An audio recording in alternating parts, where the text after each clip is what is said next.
Will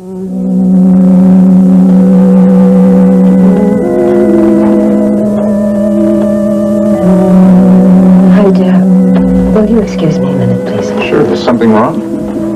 Vicky? Hello, Grant. Hello, Vicky. Rena? Mama, what are you doing here, see?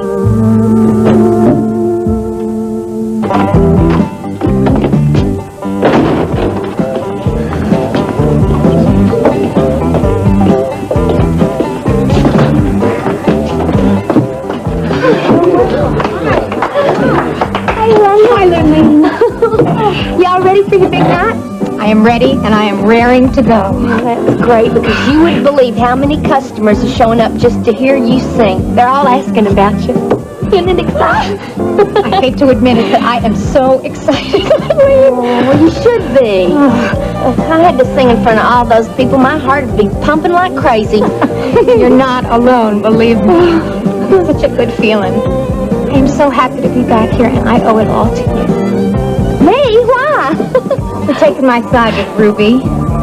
Lena, I knew you'd be real good for business. I think Ruby knew that, too. Well, all the same, thank you again. Now, I just hope Ruby stays off my back for tonight. Well, you don't have to worry about that, Elena. Ruby won't be around tonight. Gretchen, that's some joke. You really had me going there for a minute. It's no joke, Ruby. Come on, Gretchen. Look, I'm really late. I have to catch the plane. If I don't get... Oh, Gretchen! You're not going to catch any plane, lady. Well, yes, I am. I have to go. You have to do exactly what I tell you. You are hurting me. Too bad. Now let's go. Gretchen, there's got to be some mistake here. No mistake. Now get the bags. Oh, well, it'll be great seeing you again, just like old times. Yeah, I remember. I remember. Enough. So you'll be over soon? Great. That's great. Yeah, well, somebody here that's just going to flip when he meets you. And I want you to meet him, too. Yeah. Yes, it's what we talked about. Right. Well, we'll be expecting you then. Fine, Hud. See you then. Marshall? Yes, Gregory? Who's that on the phone? On the phone? Yeah, just now. Called him Hud. I did. You did! Huh. Is that Hud Richards? What do you know about Hud Richards? You know that he's one of the top Formula One designers in the world. I read about him all the time in my magazines. Actually, I think we got one smart young man here. No, we do. It was him, wasn't it? Who? Hud Richards! Oh, yeah. He's coming over here now? He's on his way. You really know him, don't you? Know him. Hud and I are old buddies. Started racing together. You did? Yeah, but I don't suppose you'd be interested in hearing all that. Like heck. Gregory? Sorry, I meant like how? Come over here. Right now. Don't start talking ugly. Yeah, I remember when we first started working together. He'd build these cars, and I'd race them and wreck them, and he'd go out and put them all back together again, and then I'd race them and wreck them again. Boy, what a good time we had. Well, Marshall, what is he coming over here for? He's bringing the designs that I told him to do. He's coming over here and bringing them. Well, you know, the designs for the car that's going to be for the Ace High campaign. And I want you to help me pick out the right one. Me? You're where I got the idea for the Ace High ad campaign. I always have one of my partners in on the big decisions. You mean we're partners? You betcha. Well, that is, if it's all right with you. Like heck. Gregory? Sorry. Hi. Hi, Elsie. I'm sorry I missed dinner. I had to take care of some things at the office for Rena. Hey, Allison, guess who's coming over? Who? Hud Richards. Who is he? He's the one who builds all those neat Grand Prix cars. Oh. Yeah, right. That's nice. girls. I'm a woman. Well, Allison, I think you can like old Hunt. He's very handsome. And he has a reputation for being quite a ladies' man. Well, when's he coming over? Well, he'll be on his way right now. Yeah, he's going to talk business with us. Well, I'm impressed. I think I'm just going to change out of my work clothes. Come on, Marshall. Tell me more about you and Hud Richards. Well, what do you want to know? Everything. Well, when we first met, we were pretty young. I'd say older than you. You see, Hud used to tinker with his dad's car. That's how he got his start. Paige, TJ is just going to scream when he sees these. Yeah, I know.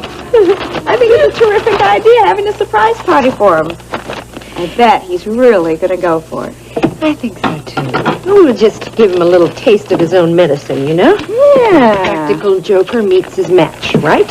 Well, all's fair in love and war. Yeah, I like that one. Can I quote you on that? Okay, all done. Oh, honey, thank you so much. I never could have gotten it done without your help. No, I had fun. I only wish I could be here when he opened them. Well, you could drop by. Oh, no. This is no time for company. Oh, Nita, is he here? No, I think that's Billy Joe. You sure? Yeah.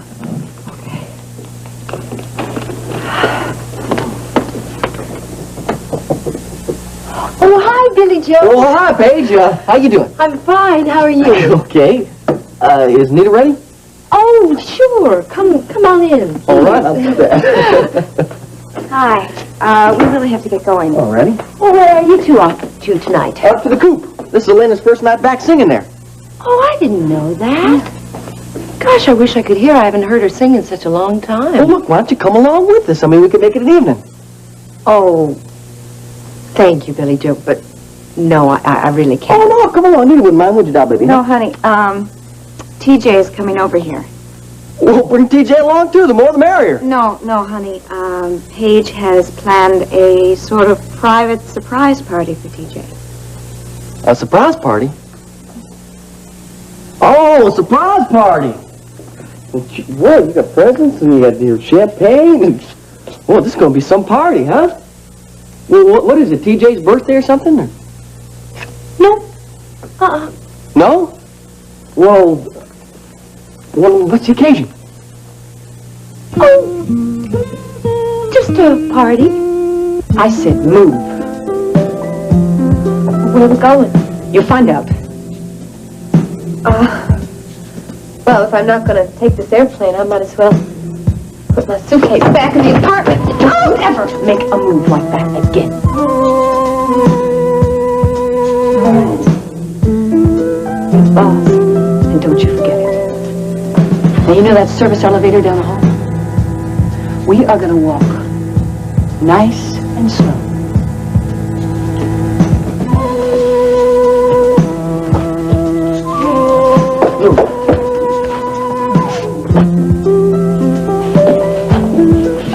I wish you'd just explain to me why you're doing this. I mean, I really don't understand. You seem like such a nice, sweet girl. Oh, I guess that just goes to show that I'm not a very good judge of people. Now push the button. Which way, up or down? Down.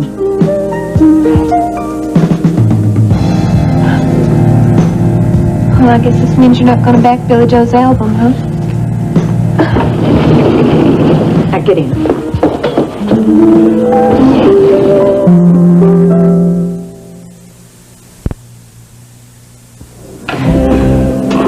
Elena, I really wish that you and Ruby would try to get along. That is wishing on the impossible, Lurleen. Why? It's just a lost cause. Oh. You still upset about what happened this afternoon? Well, let's just say it didn't help matters any. Pulling that high and mighty stuff with me.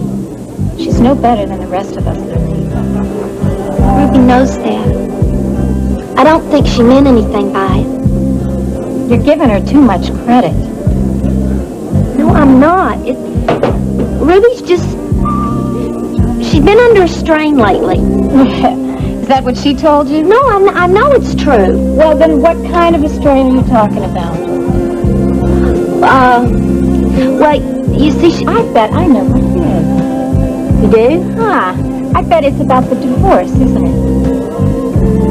Oh, Did she ever get Bo Baker to sign those divorce papers? well, I don't know, Elena, but I don't think Ruby's worried about that anymore. Why not? Well, Ruby says we've seen the last of Bo. And you really think that he's not going to come back here? I hope so. Well, I don't. Hey, I don't even think Ruby should divorce Bo. They're just about made for each other, if you ask me. Elena, you're really wrong about that. Ruby's kind and generous and understanding.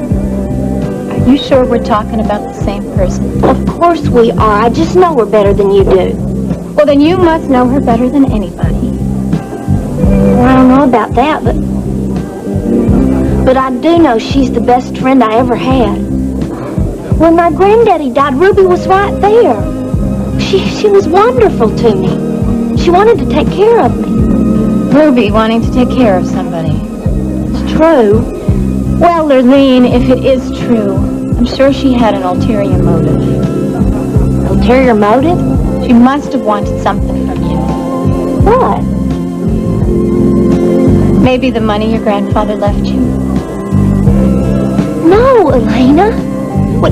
It's because of Ruby that I bought the coop, and it's turned out to be a real good investment.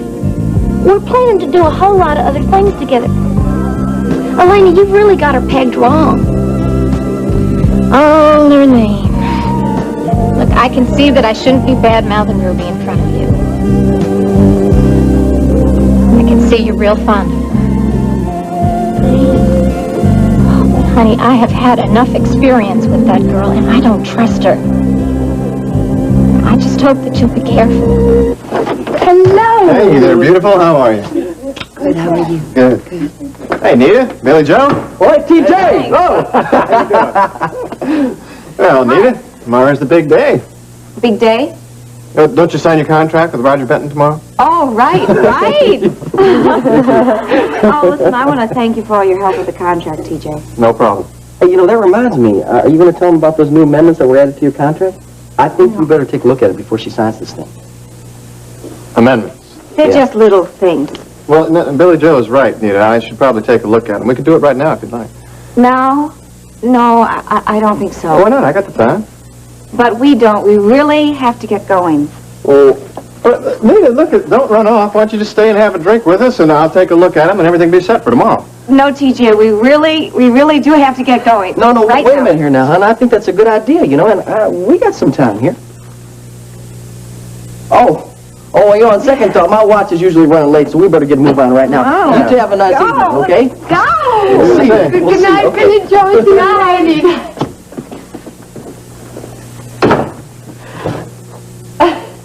Okay, what's going on? Going on? Mm-hmm. Oh, what makes you ask that Well, I question? just get this feeling that there's something going on. Oh, so do I.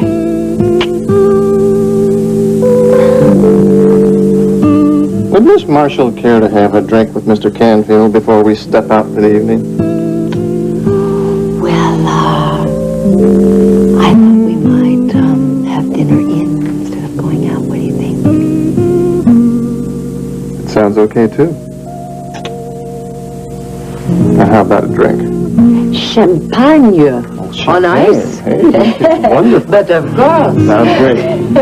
Very good year, too, I might add. Oh, yeah? Oh. You, doing your Christmas shopping a little early this year? These are presents for a very special person. Oh, really? Who? Anyone I know? Mm-hmm. Intimately. Who? They're for you. For me? Why, what for? You'll see. Vicky, won't you join us? Let me get you a chair. There you are. Thanks, Grant. Mama, will you please tell me why you're here? I imagine I'm here for the same reason you and Grant are. To enjoy myself. By singing? Rena, I'm not doing anything wrong. Mama. This isn't the first time you've been here, is it? No, it isn't.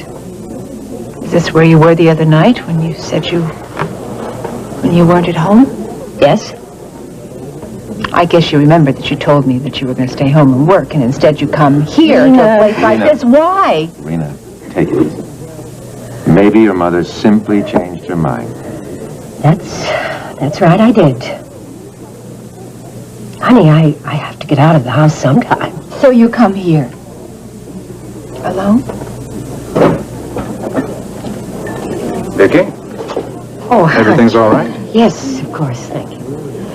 I'd like to meet your friends. Oh, Hunt, I'm sorry.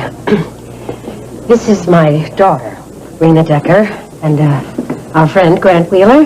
Rena Grant, this is Hunt Weston. Rena? How do you do, sir? Grant? Please, sit down. Thank you.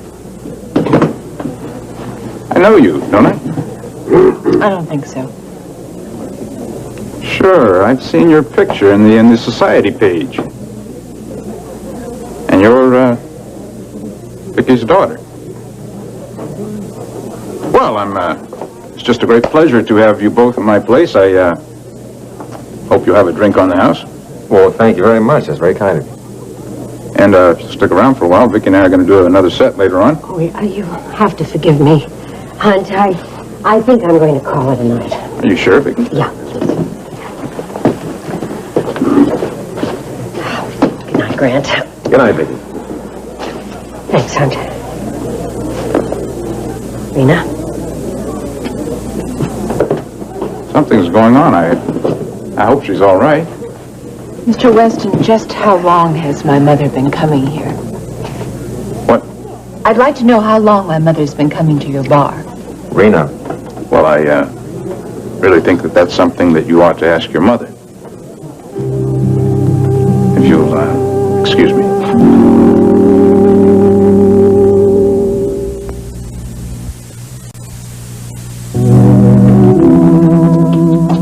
When is he gonna get here? It's been forever since he's called. Hold your horses, Gregor. He'll be here any time now. I keep wondering what's keeping Allison, too. Well, you know women. Yeah, I do. So I think I'll go check on her. See what she's doing. Oh, He's here! oh, now. Okay.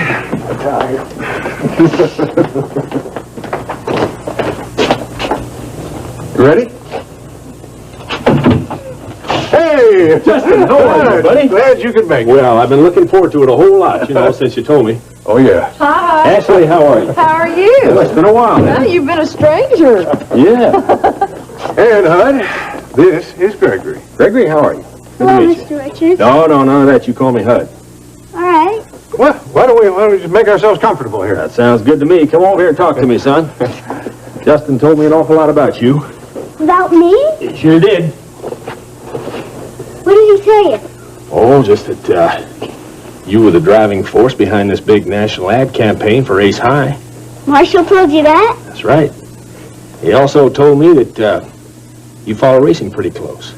Well, kinda. Kinda. He's always got racing magazines under his arm and books from the library. He knows an awful lot about you, Hud. You do, huh?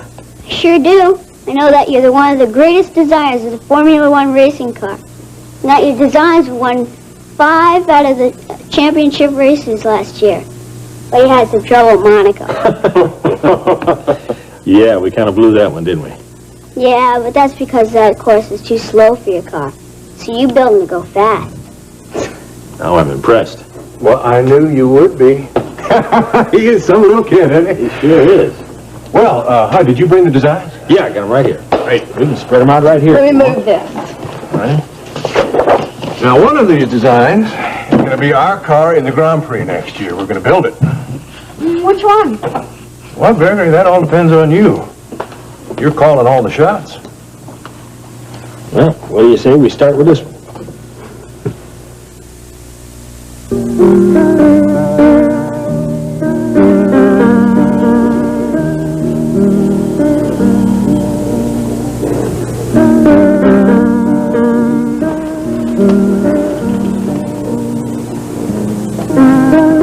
Still can't believe this. Take it easy, Rena. You're upset about absolutely nothing. Nothing? You're not going to tell me that it's normal for me to find my mother singing in a bar, are you? This is not a guide. I mean, you and I are both here, remember? There's a difference. Why? Because she's your mother? Yes, damn it. And there is a difference. Grant, she's got her business. She's got her own life. What does she need to be singing in a bar? Well, I don't know. Maybe she's doing what she wants to do. Oh, What's so terrible about that? it's bad enough walking into a bar alone. But then to make matters worse, she lied to me about not being home. Now, she explained about that. She hasn't explained a thing. She's your mother. Where is it writ in stone that she has to explain anything? Grant, you know how upset I am about it. I know that. I know that. But put the shoe on the other foot. Now, do you perceive in your future that you will have to explain to your children where you are every moment of the time?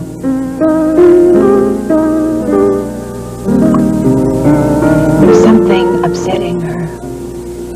Then let her handle it.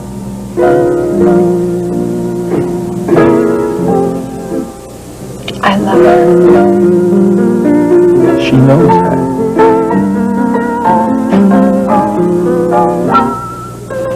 I have to talk to her. No. Yes. Sit down, Rena. Grant. Sit down. Please.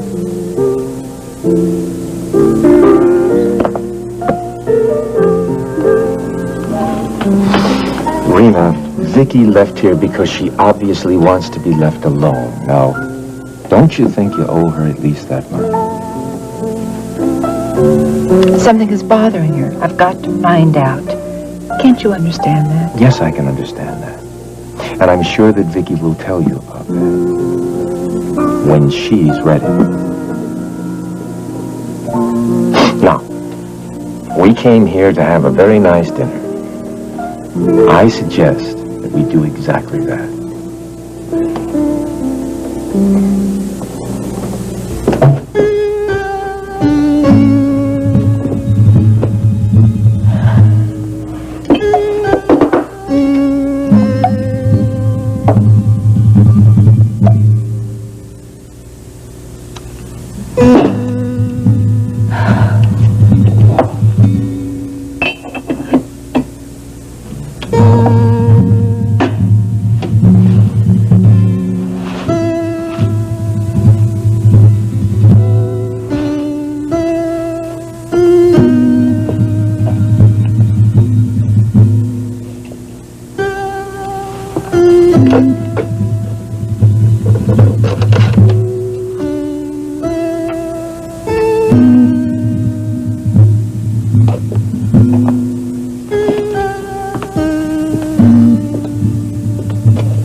Oh, Striker. Where are you? Damn it!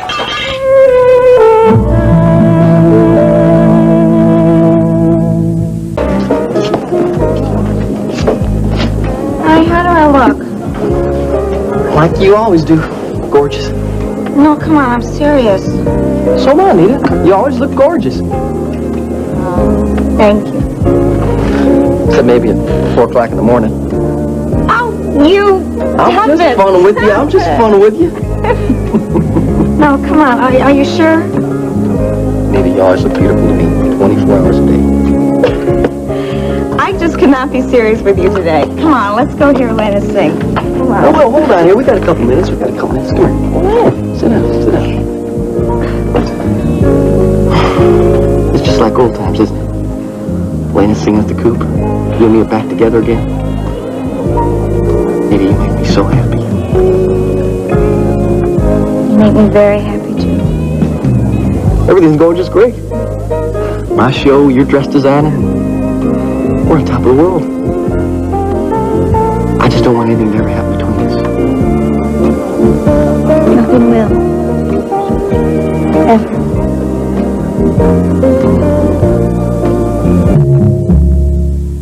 Will you tell me something?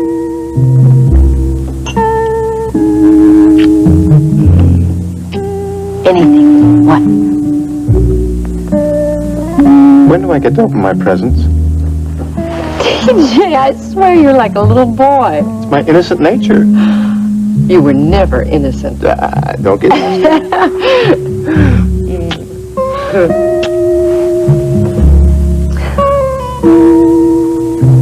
So when do I get to open them? The time has come. Okay? Yeah, you still haven't told me what all these presents are for. You will see. You will see. Voila.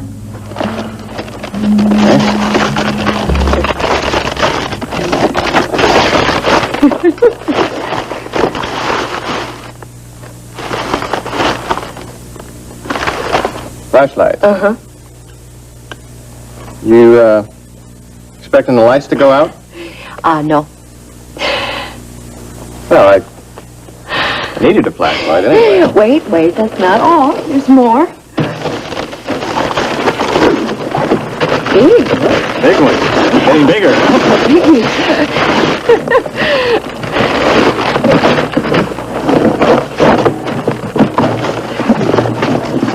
Ooh. Gasoline can. Empty, of course. You know, my intense legal mind is discerning a pattern forming here. All of this wouldn't have anything to do with a forced march in the boondocks or anything like that, now, would it? You don't know. Must be. And last but not least.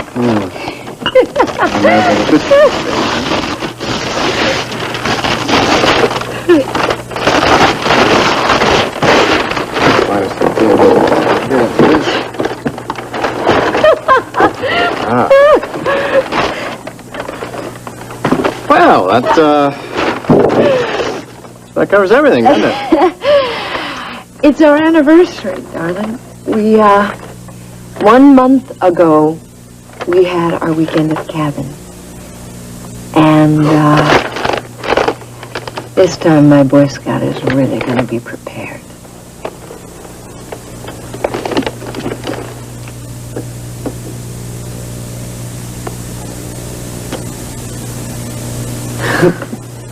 You're too much, Miss Marshall. Sorry, Mr. Cadfield. But that is not it. It's not it. Wait. What else could there possibly be? Well, we've really taken care of everything. Except for... Now, this is a different matter altogether. Okay.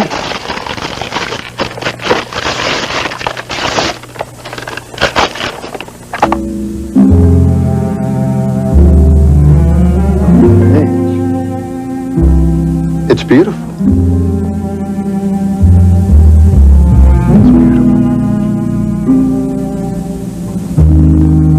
Happy anniversary.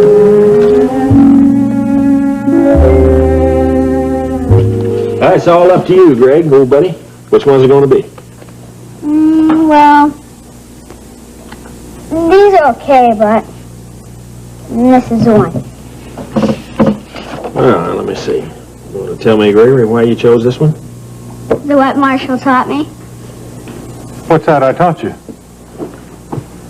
You know, about wind drag and aerodynamics. Oh. Oh, you remember? You showed me on the model. You know how the wind flowed across the car because of the curved edges? Uh-huh. That made it go faster? This one has the best aerodynamic shape. Knows his stuff, I'll tell you. He does. He does at that. Did I pick the right one? Well, I got to tell you, Greg, I was leaning toward this one myself. Well, that settles it then. That's the one we're going to build. Well, let's celebrate. I can't wait to get started. Where's Allison? Allison? Oh, yeah, that's Ashley's sister. She's staying with us. I thought maybe you'd like to meet her. Well, if she's anything like Ashley, I would. How about that? I'm sorry I took so long. Allison. You must be Hud. We were just coming to get you. Hud, this is Allison Linden. Allison, this is Hud Richards. Well, I'm very happy to meet you, Hud. Well, the pleasure's all mine, Allison. Allison, I would like to speak to you in the bedroom, please. What about Ashley? Gregory, didn't you tell me that you wanted to show Hud that racing car collection you've been putting together? You did? I distinctly remember that. Okay. Want to see my racing car collection? I've got some of yours, too. Oh, I'd like that very much. They're in my room. I think I'd like to see them, too. I've already seen them. Oh, yeah, but they're so nice. I want to see them again. You know, he's even got a Jaguar. Just like that one you modified for me and I wrecked over at Brands Hatch. That's another story I've got to tell you about. Brands Hatch, man, I'll never forget that. That was one heck of a race. It was. Wait just a minute. Something wrong? Yeah, you know exactly what's wrong, Allison. Oh? Why did you have to put on that dress? I wanted to wear something comfortable. Comfortable? You call putting on a dress like that comfortable? Why do you think I wore it? I think that you were trying to make an impression on Hud Richards, that's why. So what if I was? Allison, why be so obvious? Don't try to grow up so fast. Why do you have to do this to me all the time? When are you going to stop treating me like a child? Oh, when you stop acting like one. One of these days, Ashley. Yeah, one of these days what? One of these days you're going to try pulling this once too often. Well, I think Paige had some sense of humor. Oh, a perfect match for TJ. I still don't get it. I think I'm with you, Lurleen. What can you say about two people in love, huh? And we know somebody else is in love. We do? Come on. Oh. Oh, You yeah. two look so happy together. We are. And Elena. Joe comes back, you're going to be very happy. I know I will. Well, that leaves just one person here. Lurleen, we're going to have to fix you up with a husband next. Husband? Yeah. I'm going to get to work on it right now. Oh, I bet you will. I'm Billy Joe. Really? You know what? We got to get serious here. We got to break out the champagne. Champagne? Well, sure we do. This is Elena's first night here singing back at the coop. We got to get celebrated. That's a great idea. We're having a really good year, at least that's what Roy tells me, so I'll get it. No, wait a minute. I can't drink that right now, not before the show. Okay, no problem. What we'll do, we'll just celebrate after the show with the champagne. Well, all right, you got yourself a deal? This is so exciting. You know, one somebody's missing here, Ruby. You know, she doesn't get here soon. She's going to miss the whole show. Well, she's not going to be here tonight. Elena, what songs are you going to sing tonight? Well, I think I'm going to do most of them for my album. Oh, good. I hope you sing It's All Over Town, because that's my favorite. And that's just the one I'm going to start with. Good choice. Well, okay. I think I'm going to go. Here we go. Wish me luck. Good luck, darling. Good luck.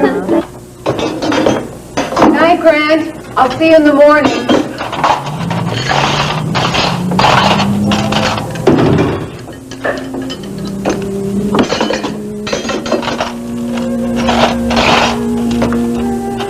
Something happened? No, nothing. Mama?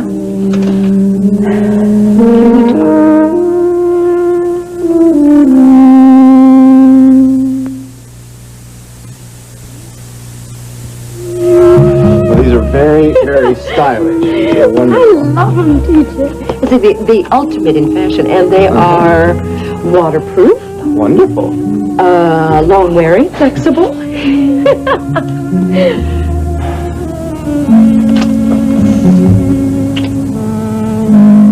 Happy anniversary. Happy anniversary, Paige. Oh, I like being here with you. Oh, I bet you say that to all the girls. Mm-mm. No, I don't. I love being here with you, too.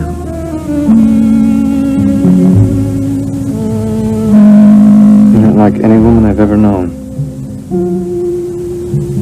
You're very special to me.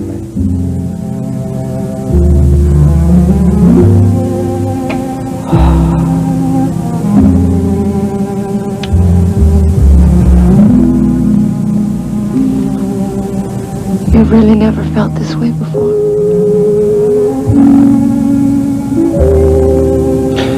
Once. And?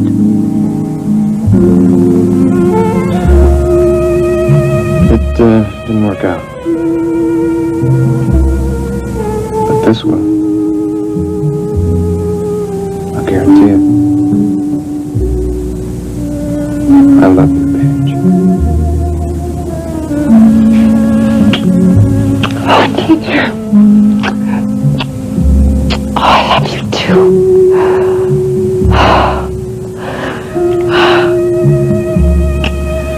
You know, there's only one thing that bothers me about tonight. What? All these presents. Why? Because I don't have one for you.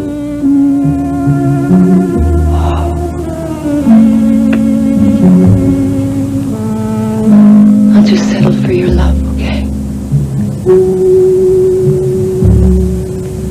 You got it.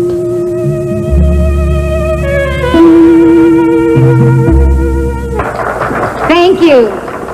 Thank you so much. Now I hope you'll just be this kind after you hear me sing. Listen, I want to let you know just how happy I am to be back here at the Coop with all my friends. So you just sit back and you take it easy, and I hope you enjoy the show. Thank you.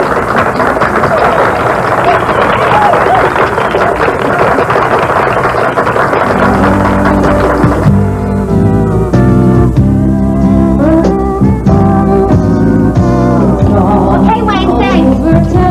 Aren't you going in to see the show? Yeah, hon, but I want to ask you something first. Ask Wayne. Well, were you serious when you said that Ruby isn't coming? That's right, she isn't. Well, why isn't she? Because she's somewhere else. Where, Lurleen? Just somewhere. Lurleen, I gotta get in touch with her. It's real important here. Do you go to that bar often? Every now and then. Why, Mama? Because it's a friendly little place, and I enjoy it there. And the singing? How long has that been going on? 2 times. You enjoy that too? Yes, I do.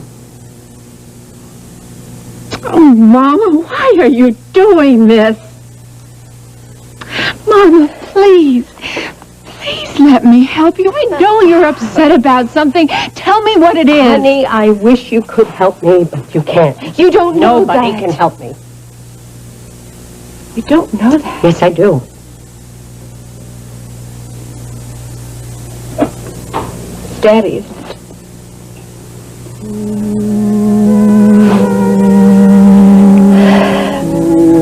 Yes. Tell me what it is. I can't do that. Why not? Mama, why not?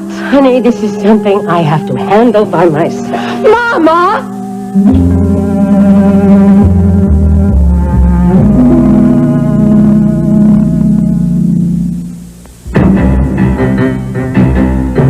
Stay tuned. Texas will be right back.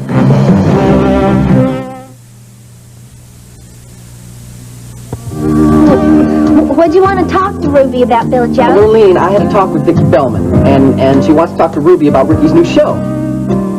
Okay, well, I'll give her the message. No, I think I should talk to Ruby before she calls Vicky. Okay, well, I'll give her that message, too. Lurleen, is Ruby in trouble?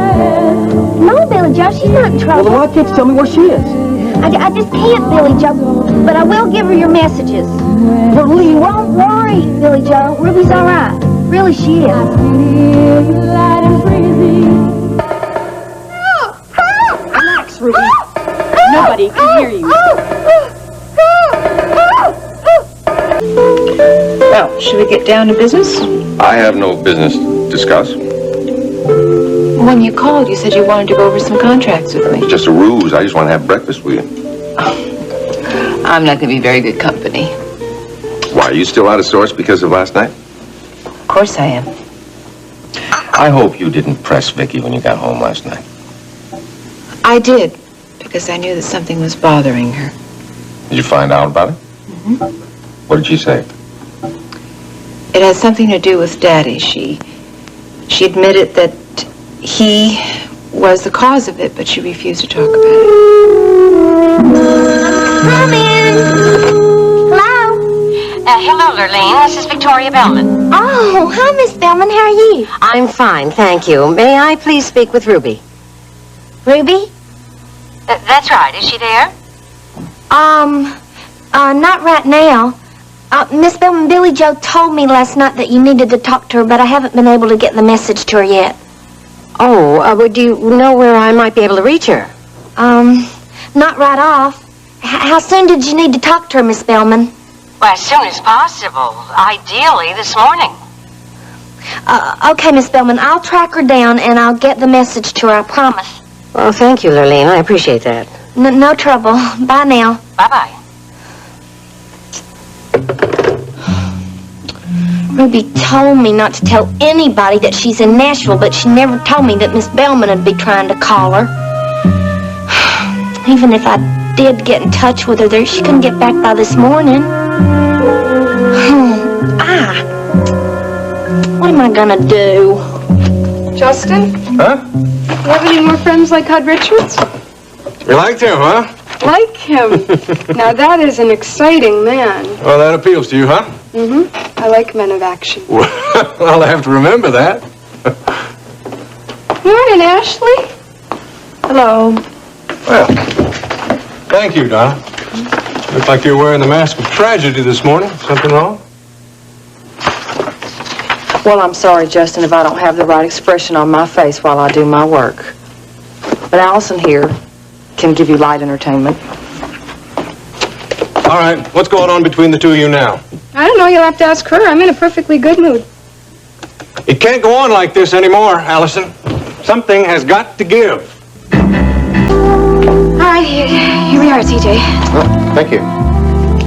I want to thank you for looking over those contracts again. The amendments, were they, No trouble. Well, then everything's all right. Yeah, Anita, as far as I can see, the only changes are in the production dates. I don't think you have anything to worry about. Good. Still looks like a fair contract to me. Well, it does to me, too. From everything that I've heard, Roger Benton's company is very sound. I think that your designs are going to be in real good hands. I can still hardly believe this.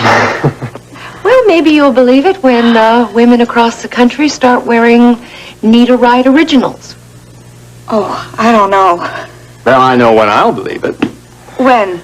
When I start seeing Nita Wright blue jean ads on TV every 5 minutes. Oh, no, I think that's a long ways down the road. Now, you don't know that, honey. I mean, you never knew you'd have nationwide distribution. Look what you're doing today. Oh, Paige, saying nationwide distribution and the butterflies start all over again. I didn't think that hard-nosed businesswomen like you got butterflies. I'm not sure that Nita is really hard-nosed, TJ. Maybe medium-nosed. Ah, I see. Look, when's Mr. Benton supposed to be here? Actually, it's a little early. He's due about an hour. I only hope Billy Joe won't be late. Billy Joe, is he coming? Oh, you're probably going to think I'm very silly. No, why? Well, I asked him to come down here to watch the signing. You're going to give away pens as souvenirs? Oh, now, TJ, no fair teasing. I think it's really nice that Billy Joe wants to share in your success. I do too, Nita, really. I only hope he can get away from the studio. Well, if he said he's coming, I'm sure he will. I know he wants to share all this with you.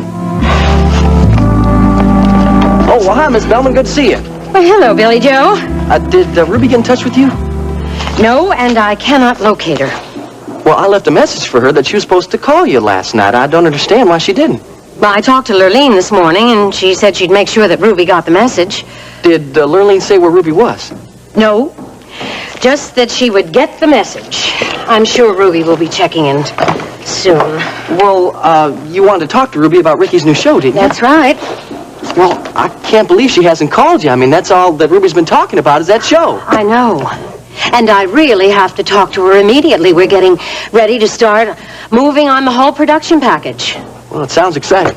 Well, it is exciting, but there are a great many details to be ironed out. I have a page full of notes and questions. Well, I'm sure Ricky's going to do a good job for you. I think so. And I'm glad you're so supportive. I am. Because we're planning on featuring Ricky as a co-host on your show.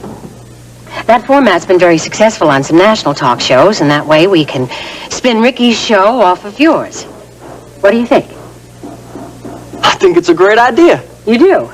Well, sure I do. First off, it'll be good for my show to have Ricky on, and at the same time, it's a good way of keeping Ricky on the air while he's finished with the Phil Roberts show. It's going to be great having Ricky on the show. Well, Billy Joe, I don't think you need any help. Your ratings are very strong. Well, I've been real lucky. No, I'd say you have a real talent for TV. However, there are a great many details to be ironed out concerning Ricky. And that's why I'm so anxious to get in touch with Ruby. We have to sit down together and go over quite a bit of material. Mrs. Bellman, I know for a fact that Ruby can't wait to get started on this project. Oh, that's what I thought. But thank you for your cooperation, Billy Joe. I think we're going to end up with two very good shows. Well, I'm sure we will. Now, if you excuse me, I got to get going. Today's the day that Anita signs her contract. Her contract? Yeah. As a matter of fact, her designs are going to be manufactured by a nationally known dress company. Oh, Billy Joe, that's wonderful. Please give Nita my congratulations. I sure will. You certainly are a very successful couple. Oh, Leslie, will you hold on a minute? Excuse me, Billy Joe. Thank you. I think. You think there's a problem, Justin? Allison, it can't go on like this. Well, why are you telling me? What did I do? I don't know what you did. Ashley came through the door, and she didn't seem too happy to see you. Well, ask her. I said hi to her. I was nice. Yeah, that's just about all you two have said to each other all morning. Well, you know, it's not very easy to talk to someone who obviously wishes you weren't there. Allison, Mm-hmm. what happened last night? Nothing. Nothing. If I hadn't gotten hot out there, you two would have wound up swinging at each other right in front of him. All right, I'll tell you what happened. Ashley wanted to give me a few more fashion tips. Didn't like your dress. She doesn't like anything I wear.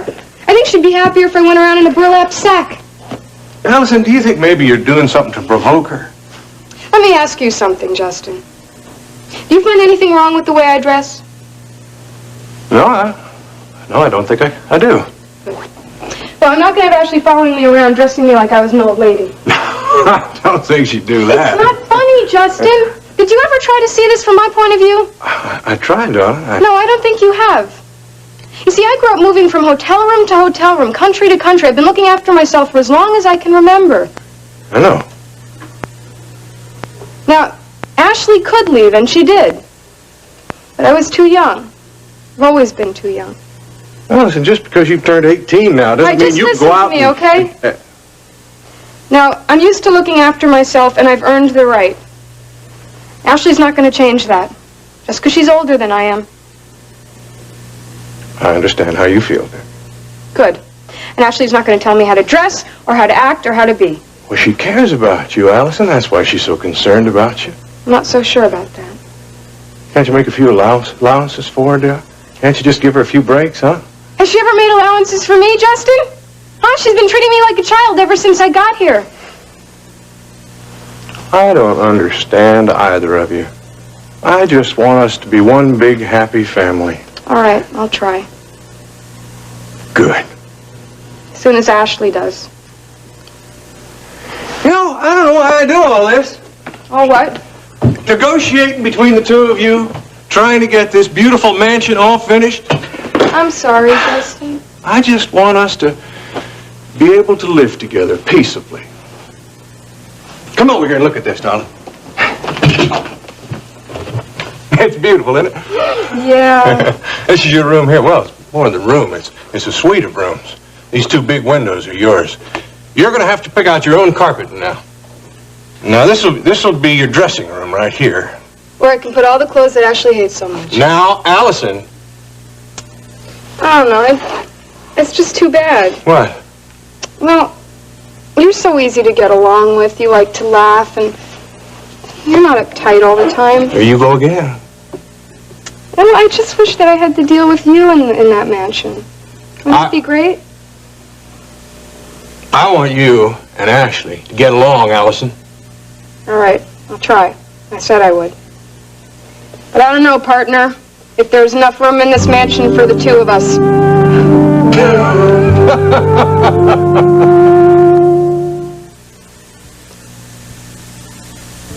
Your mother and father are having problems. Yes. Well, do you think it's serious?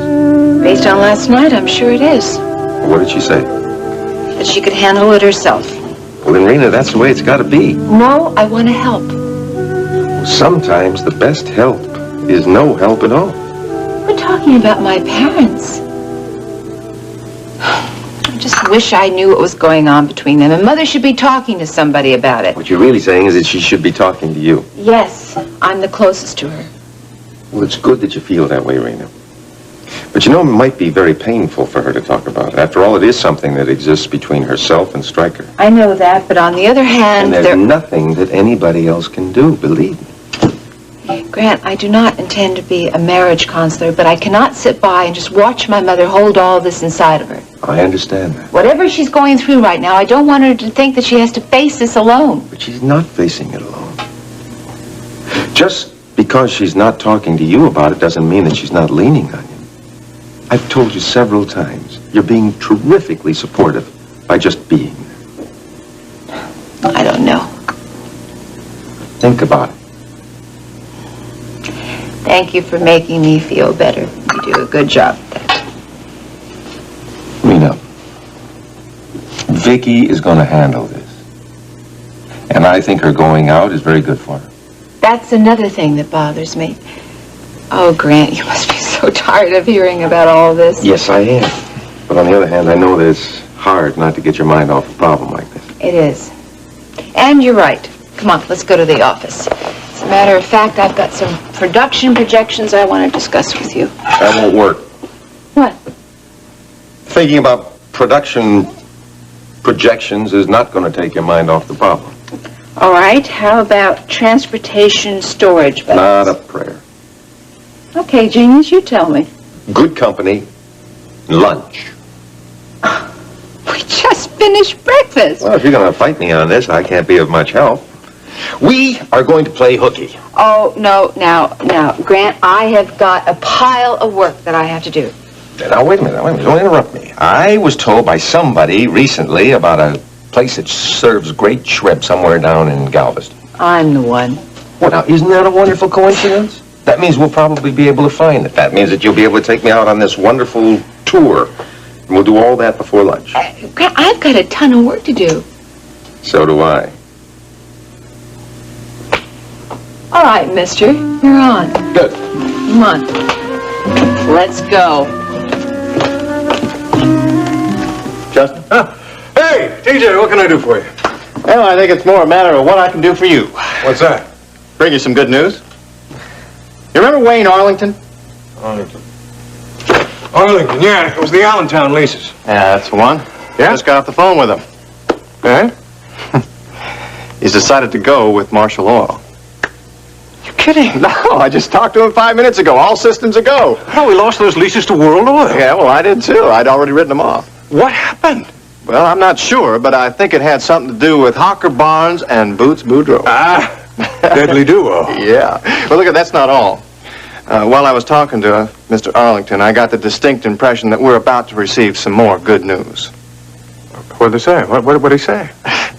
Well, he said that both Tommy Banks and May Hogan were holding leases and that they had just heard out of the clear blue somewhere that Marshall Oil was a real up-and-coming company. Well, that's what I have been saying all the time. I know, but it's more important when other people start saying it. You think Boots and Hawk are behind this? Well, somebody had to turn Arlington's head around. If anybody could do it, it'd be those two old coots. You betcha. Did he mention that? He very carefully dropped it into the conversation that Mr. Barnes and Mr. Boudreaux send their regards. Isn't that interesting? Yeah. You know, this is going to mean a lot more than just one oil lease. Certainly could. Mm-hmm. You think we ought to get in touch with him? Give him a call? Honker and Boots?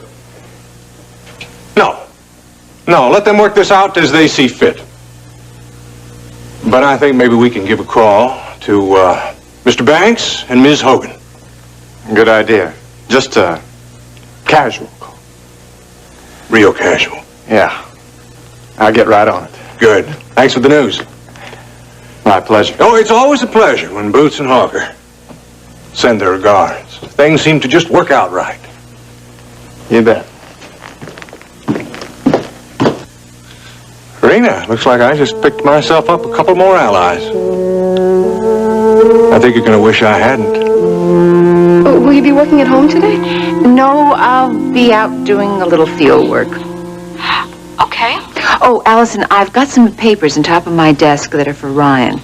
Yeah, the contracts you wanted me to copy yesterday. Right. Now, they're not urgent, but if he should come by, would you please give them to him? Yeah, sure. Okay, thanks, honey, and I'll see you this afternoon. Thank you. Have a nice day.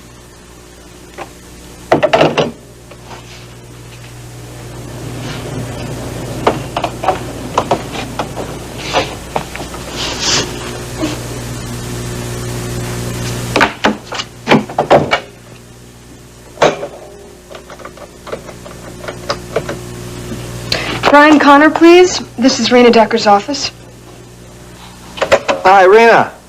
Ryan, hi, this is Allison. Hi, Allison. I'm sorry to bother you, but there are some papers here that Rena wanted you to look at. Do you have any time this morning? Sure, I can be over there in a couple of minutes, okay? Good. Thank you, Ryan. Bye now.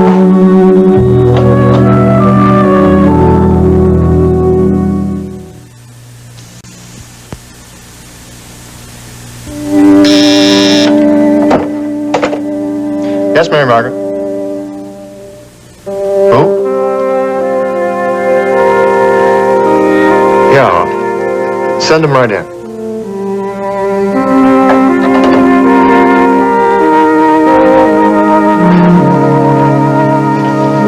Hello, son. How are you? Darling boy. Good to see you. Nita, I'd like to meet my lawyer, Peter Krause. Nita Wright. Pleased to meet you. And this is Paige Marshall. Hello, Nice to Mr. meet you. Krause. Roger, I hope I'm not going to hold you up. Billy Joe should be here any minute. No problem. You're our entire morning agenda this morning. Morning, everybody. Nita, am I late? No, you're just on time. You remember Roger Benton? Yeah, it's good to see you. Howdy. Billy Joe, I'd like to meet my lawyer, Peter Krause. Howdy. Well, you all set for the signing? Well, just about. Did you want to look over this just one more time, honey? TJ says it's fine. Huh? Oh, yeah, sure. Uh-huh. Hi, Allison. Where's Rena? She's not in yet. I came by to pick up those papers. Do you have them? Okay. Listen, tell Rain I'll get on them right away, all right? Tell her. Something wrong? No, I'm okay, really. Are you sure? No, but it doesn't have anything to do with the office. Thank you for... Well, I don't care if it has anything to do with the office or not. I can listen. I don't know if I can talk about it, Ryan. Then there is something wrong, isn't there? Yeah, We are friends, aren't we? I think so. Then why can't you tell me about it? Oh, Ryan...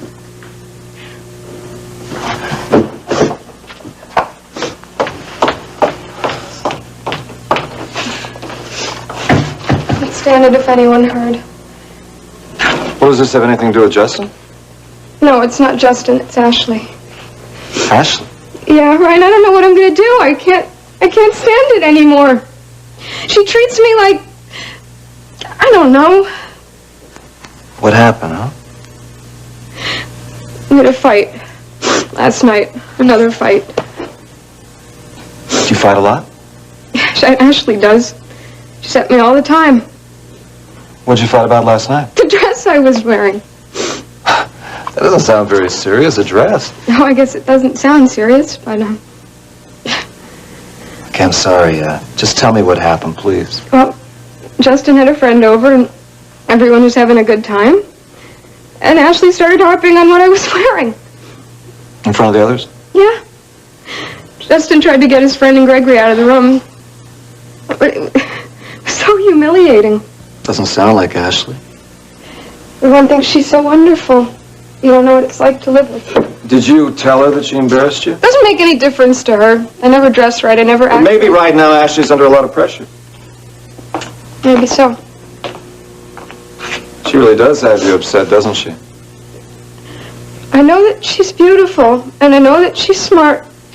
And I'm sorry that I'm not good enough. Oh, come on, you don't believe that, do Oh, you? she's always telling me how awkward I am and how I never look Allison, great. don't you think you're overreacting? Yeah. It's probably my fault. But I try, Ryan. Of course you do. Right now, I think you ought to be concentrating on what a good job you've been doing and how far you've come here at World Oil. Everyone's so nice here, but it's different when I get home. I'm sorry this is all going on. Is there anything I can do? No. Appreciate your listening. Except now I feel like such a fool. Well, there's no reason to. Not gonna be able to face you after this. Of course you will. Believe me, I won't tell a word about any of this conversation to anyone. It'll just be between the two of us, all right? Thank you. You don't know what it means to me to be able to confide in you. Sorry I can't talk to you any longer. I gotta get back to the office. I understand. And quit worrying about all of this. And if you ever have to talk to me, don't hesitate to buzz me, all right? Okay. Don't let what Ashley says get you down. Ryan? I want you to know how much it means to me that you take an interest. Of course I take an interest. And so does Rena, and I think Ashley cares No, too. but I think you really understand. When I try. Allison, take it easy. Everything's gonna be fine. Look, I think you better talk this whole thing out with me right now. Ryan, Judy told me that you were...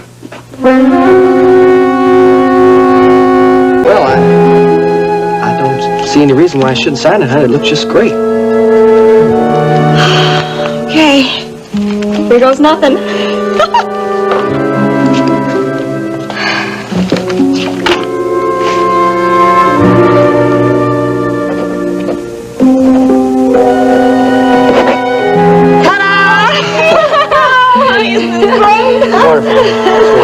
Mr. Krause, here you go. Oh, I had a little talk with Allison.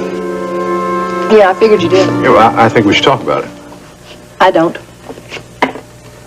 I think the situation is starting to get serious. Well, I think that the best thing is for you just to stay out of the situation. I can't stay out of it. You're my wife. She's my sister-in-law. It's just between the two of us, Justin. It doesn't concern you. Oh, you think it is? Just between the two of us? Well, listen, Gregory and I have to live with you. I would like to have some peace around his house sometime. Well, do you really think there's going to be any peace in our house as long as you take her side on everything? Why don't you ever see my side of it? I do. I talked to Allison and I saw her side. You know, she has a point. Oh, she does. Yeah. She says that she used to be on her own. She used to making her own decisions. Justin, she's 18 years old.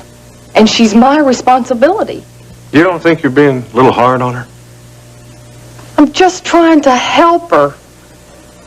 I don't want to see her making some big mistake. Like wearing the wrong dress? You really think that all this is because of a dress? Seems like it to me, Donna. You don't understand at all. Do you remember when you told me I should have a different attitude toward Gregory? Now, Justin, this isn't the same thing. Oh, I think it is. You were being objective. You had a clear view of what our relationship should be. Yeah, but see, Justin, I don't think that you are objective about Allison. And you are, Ashley?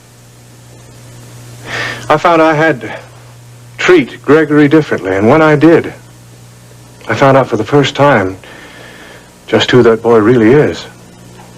I know, Justin, and I'm real glad about that. Darling, don't you think it's possible that you don't really know who Allison is? I know that she's my sister, and I know what that age is like. Wish I knew what you were afraid of. She's just trying to grow up all at once, Justin, and she's not ready. But do you think it helps, darling, to be second-guessing her every time she does something? No.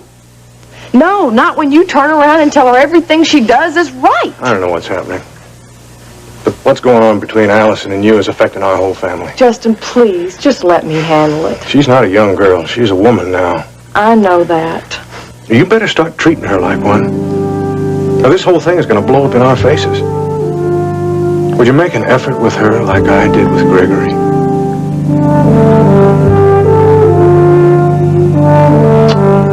I love you.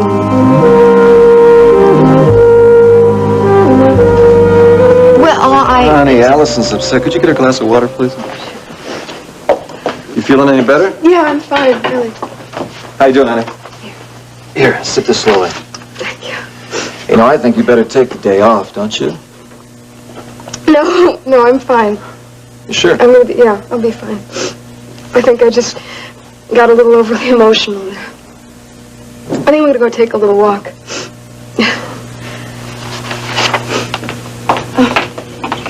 Ryan, thank you for everything. Jenny.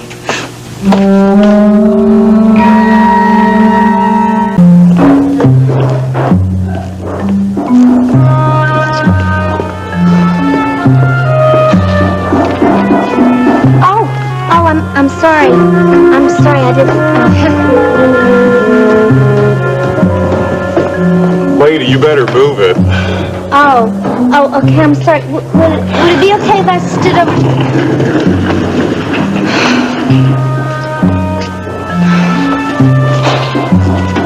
Oh, Mrs. Bellman.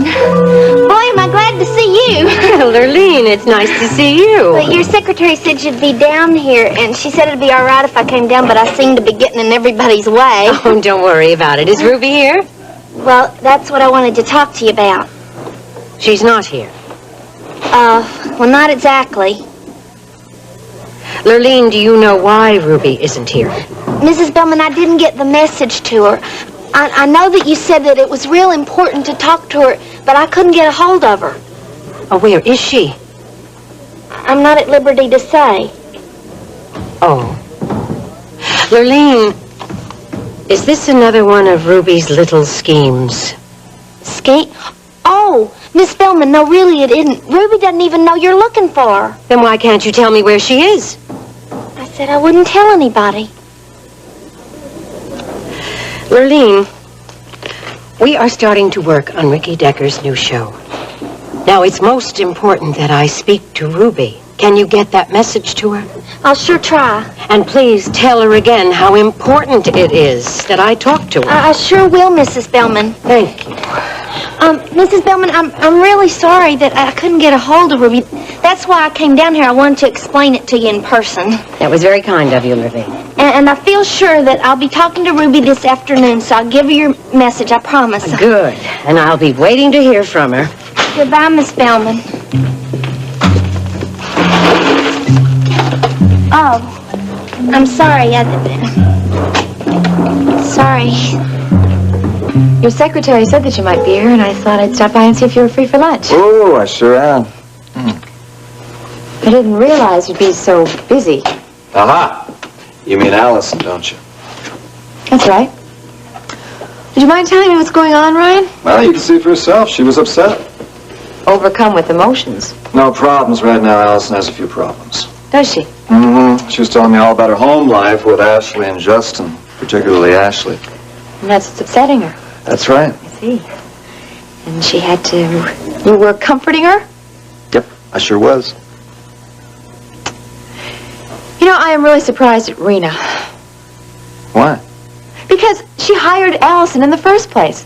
She's Ashley's sister, Justin's sister-in-law. You'd think that you'd expect her allegiance Don't to be jump to to Marshall Oil. conclusions. Allison's done a fantastic amount for World Oil.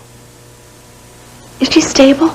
I mean, she's falling apart in the office and coming to you for comfort. I wonder if the girl Allison has... is fine. She has her problems at home right now. And she brings those problems to the office and needs to go to you for consolation? Are you going to tell Rena about this? No, it's no big deal. Isn't there? Honey, forget it. You know, teenage girls can be They get upset just like everybody else. Well, that's trust. That's all it is. That's all there is. She's just a kid. Maybe. But I know teenage girls a lot better than you do, Ryan. This is quite a surprise. Can I get you anything? No, Well, you have a lovely office. Thank you. very impressive. Of course, it would have been nice if you'd have told us you were changing jobs. That's right. Might have saved us the embarrassment of hearing the news secondhand. Sorry. Well, that's done with now. And it appears we'll be keeping in closer touch from now on. Oh, is that right? Mildred and I have decided to take an apartment right here in Houston. Well, I thought that you were very happy back in Thailand. Of course we were. But I want to take advantage of the cultural life here in Houston. And I'll finally be able to really use my pass to the Astrodome. Oh, your father does love his sporting events. Well, maybe we can take in a game while you're here. Of course, Tyler was fine for us, but I do miss the ballet and the opera. That's right. I remember you talking about that. So, you're planning on staying for a while? When we find the right place. The right neighborhood. Well, I hope it all works out. TJ, we need, Ashley, you remember my mother and father?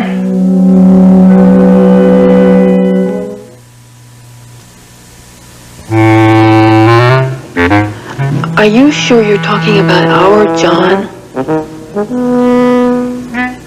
I will tell him, but I think that there's been some terrible mistake. He's a fine, upstanding citizen. He wouldn't... I'll tell him. Thank you. Bye-bye.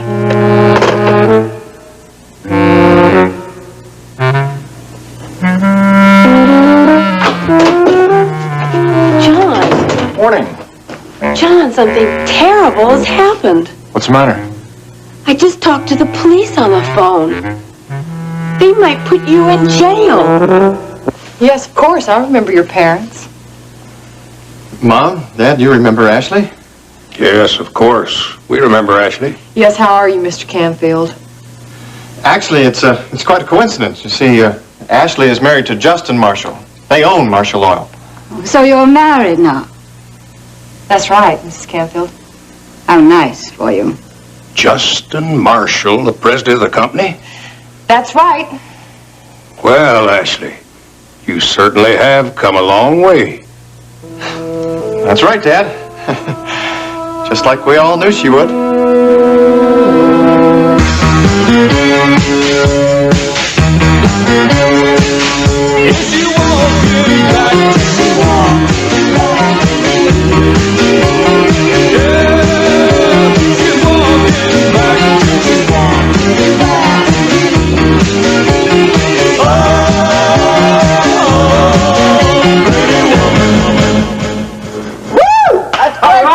I think you got a hit on your hands, buddy. Man, thank you. I'm glad you have Billy me on Joe? Excuse me a second. Billy Joe?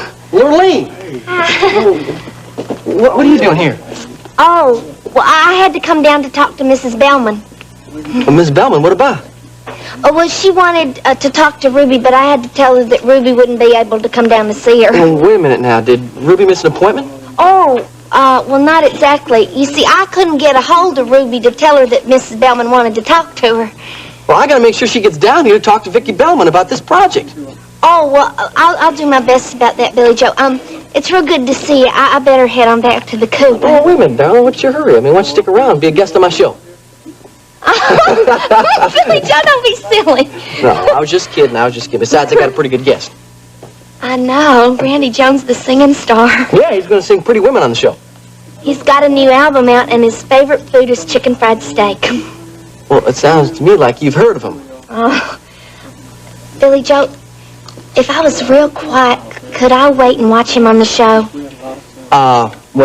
Gee, Lurleen, maybe I better check on that. Yo, Randy!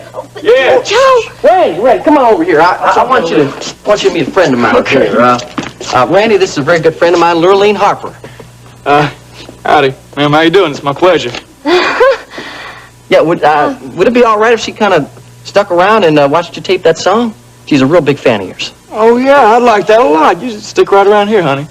Well, I saw you at the Marshall County Fair, and you were just wonderful. Oh, you're a real doll, Lurleen. You're a real living doll. Randy, let's talk over some of them interview notes. I just want to get a couple things straightened out here so make everything run a little smooth again, okay?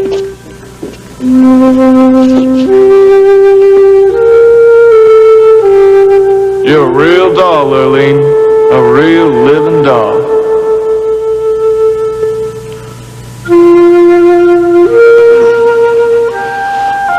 Oh, mostly, I like playing make-believe with my doll, Linda. Linda? Well, she was the most beautiful doll, and I used to dress her all up and then pretend that I was Linda. Why did you do that? So I could be as beautiful as she was. Did you do that? So I could be as beautiful as she was. And what did you do when you were Lurlinda? Oh, well, we went to lots of parties, and I danced with a handsome boy, and everybody made a fuss over me. Oh, it was lots of fun playing make-believe. Only once it was over, I knew that I would never be Lurlinda. There would never be any parties. And the handsome boy...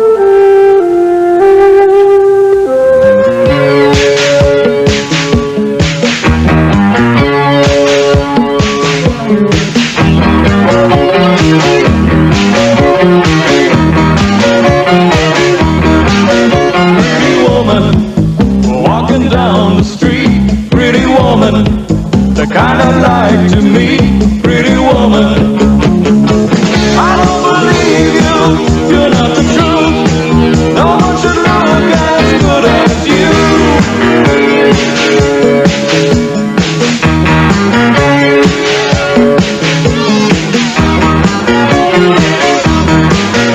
Pretty woman, won't you pardon me? Pretty woman, I couldn't help but see. Pretty woman, that you're lovely as can be. Are you lonely just like me?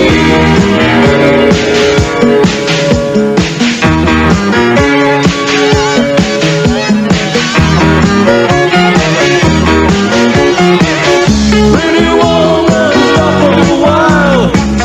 Pretty woman, talk a while. Pretty woman, give your smile to me. Pretty woman, yeah, yeah, yeah. Pretty woman, look my way. Pretty woman, say you'll stay with me. 'Cause I need you, I'll treat you right. Come with me, baby, be mine tonight.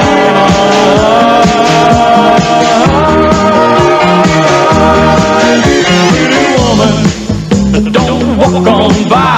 Pretty woman, don't you make me cry. Pretty woman, don't walk away, hey.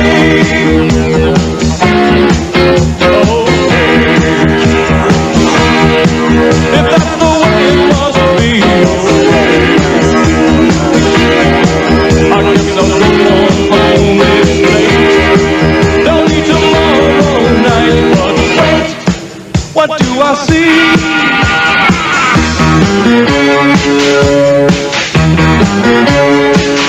Is she walking back to walk?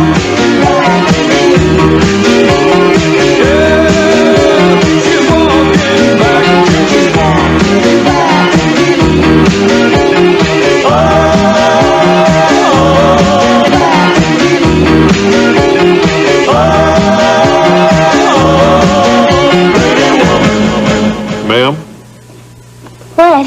I'm going to have to ask you to move again. Oh, I'd be happy to.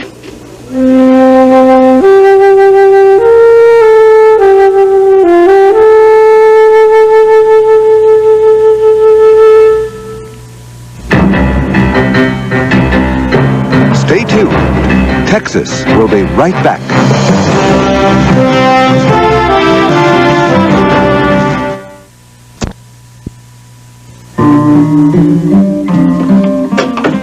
Well, I'm sure glad you could find that shrimp place. Oh, will you stop? Isn't it amazing? The shrimp was great, and the drinks were free. Well, of course, I called them ahead of time, and I told them that you were coming. Curious, I've never had mulled beer. I'm glad we went. I'm going to have to take Brett there. She's been down in the dumps lately. Oh, I wouldn't worry about Brett. What do you mean? I saw her yesterday with Ricky, and I think she's doing just fine. And then the police said that you hadn't filed an accident report for the time you wrecked Mr. Wheeler's car. Yes, I did. No, I didn't. Well, which is it? Well, I filled out the form. I was sitting right over there at the desk, and I put it down, and I forgot about it. Now, where did I leave it? Did it have a picture of an intersection on the front where you drew a picture of the accident? That's right. It's right over here. I have this little drawer where I keep all the papers and stuff that people leave laying around here. That way everybody knows where everything is. Oh, I didn't know that. Well, I didn't tell you. You know, I could go get another report. Here it is. Oh, good. Oh, no. What's wrong? Well, here's a letter from Miss Wheeler. What was this doing in the drawer? No, that drawer is a great idea, Vivian. I'll look there from now on. I think we should go right down and file that report. Yeah. What are you doing? I'm writing a little note to Miss Wheeler about this letter. Oh. Are you ready? Yes. I hope this wasn't too important. I have no idea how long it was sitting in this drawer. Are you ready? Yes, I'm ready. Yeah.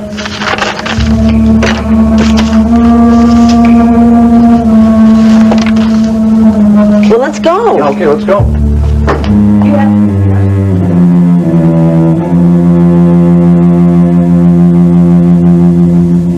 Well, hi there. What a nice surprise. I wasn't expecting you until about, 7:30. Hi. I've got some bad news, so I thought I'd better deliver it in person. Some bad news? What? I'm afraid that the Canfield Marshall curse has struck once again. I'm going to have to cancel our dinner date. What are you planning on getting stuck in another elevator? Nothing as straightforward as that. Well, what happened? My parents. They just came in from Tyler, and I said I'd take them to the Spindletop for dinner. TJ, that's great. But why do you have to cancel our date then? I just thought it was a good idea. You're not embarrassed by me or anything? No, of course not. It's just that, well, Mom and Dad can be a little provincial. So? So I thought it was my duty as a gentleman to protect you from a long, dull evening of reminiscence. TJ, that is nonsense. I want to meet your family. I would love to meet your parents. They really can be very boring, Paige. I don't believe it. I don't believe a word of it. How could two people who have produced such a fascinating specimen possibly be boring? All right. You're welcome to dinner. Good. But don't say I didn't warn you, okay? Okay, I won't say you didn't warn me. Lane, it sure is good to have you working here again. Oh, Lane, it sure is good to be back. That crowd last night sure did enjoy your singing. Well, I had a great time myself. I was just afraid I was going to be a little bit rusty. Why, you weren't. You sounded great. You want some ginger ale? No. You sure?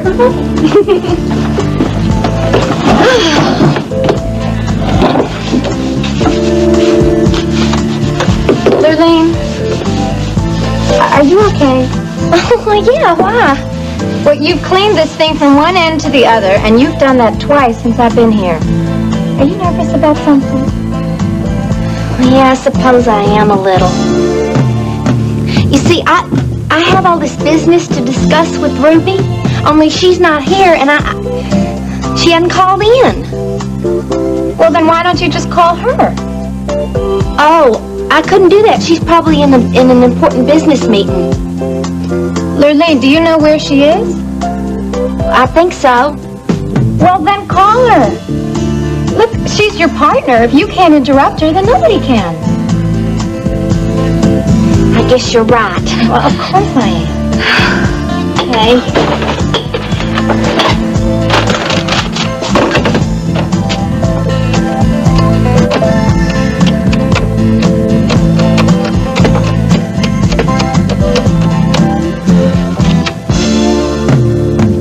Hello, can I speak to Ruby Wright, please?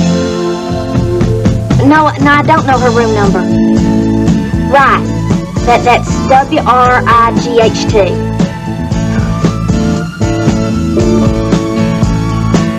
She must be. She said she was going to be staying there. Well, are you sure she hadn't checked in? Well, I see. I'm sorry to have bothered you. Thanks. I don't understand that. What? Ruby's not where she's supposed to be.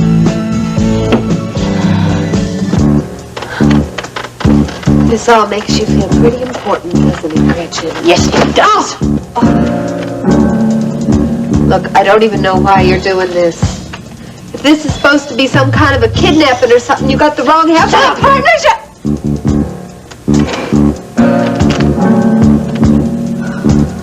All right, get your point. Just tell me what you want. You know precisely what I want. I told you I don't have any money.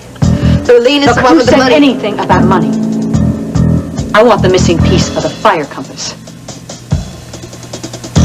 Fire what? Don't play dumb with me. I'm not playing dumb with you, Gretchen. I just don't know what you're talking about. I don't believe you. Now, the fire compass was in your apartment, and you got it from Bo Baker.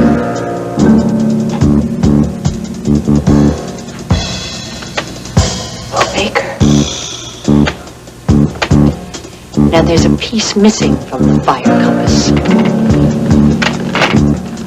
and I want it. You know about Bo Baker?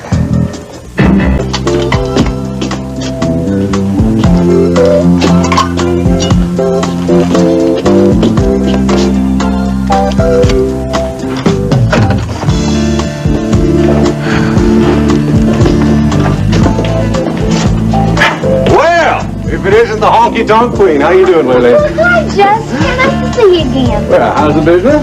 Well, couldn't be better. I just put the open sign up, and then you're the first one in. Well, everybody tells me what a fine job you and Ruby are doing running this place. Well, Ruby does most of the running. Well, you were the one who was smart enough to make that investment. Well, I couldn't have done it if it hadn't been for you. After all, it was the money that you gave my granddaddy for the ranch that let me buy this place. I'm very happy everything worked out so well. Ever since I came here, I've met the nicest people, and I made so many good friends. Like Ruby? Ah, especially Ruby. She around? Oh, why? Did you come see her? Well, not really. I've scheduled a meeting here with Hawker and Boots. Oh, aren't they the most amazing men?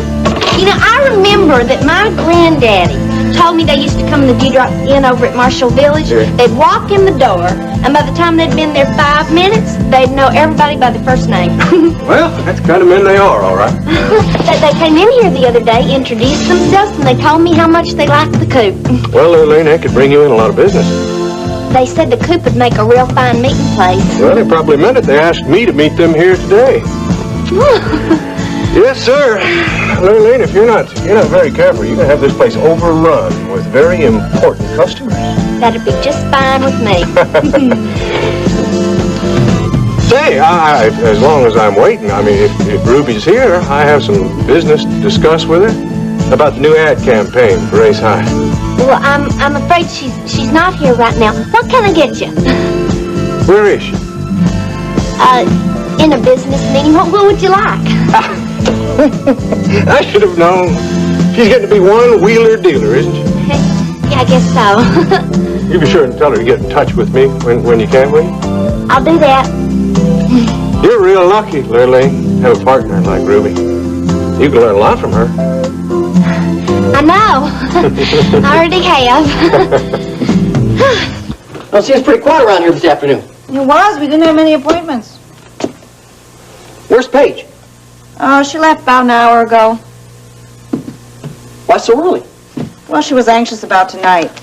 She's having dinner with TJ and his parents. She wants to look her best. TJ's parents aren't from around here, are they? No, I don't think so. Oh, I wonder what they're doing in Houston. You know, maybe things are getting kind of serious between Paige and TJ. Well, I wouldn't be surprised if they are. She seems to be very happy lately. Yeah, well, she deserves it. Paige is a pretty special person. Well, TJ seems to think so, too. Yeah, well, how does she feel about him, though? I think she's crazy about him. Well, he seems like a nice enough guy. He is. I think they'll be really good for each other. Well, I just hope he's as good for her as you are for me. Say that again. I don't have to, Nita. You know how I feel about you. I know. I just love it when you say it. Oh, honey, I'm so happy. Everything's going so well for me right now. Big contract with Roger Benton. My career's just taken off. I have a beautiful baby boy. And I have you.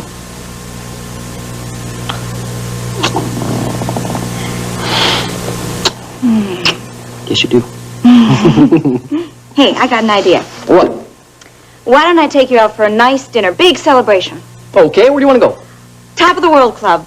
Honey, if that's where you want to go, that's where I'm going to take you. No, you're not going to take me. I'm going to take you. It's my treat. You're going to take me. Mm-hmm. That's right. Anybody home? We seem to be the only ones here. Vivian! Huh, that's strange. Maybe she and John went out to do some shopping. I'm afraid that our trip out to the cabin was a waste of time. Yeah, it looks that way. Look, I'll get those keys back to Rena sometime tomorrow.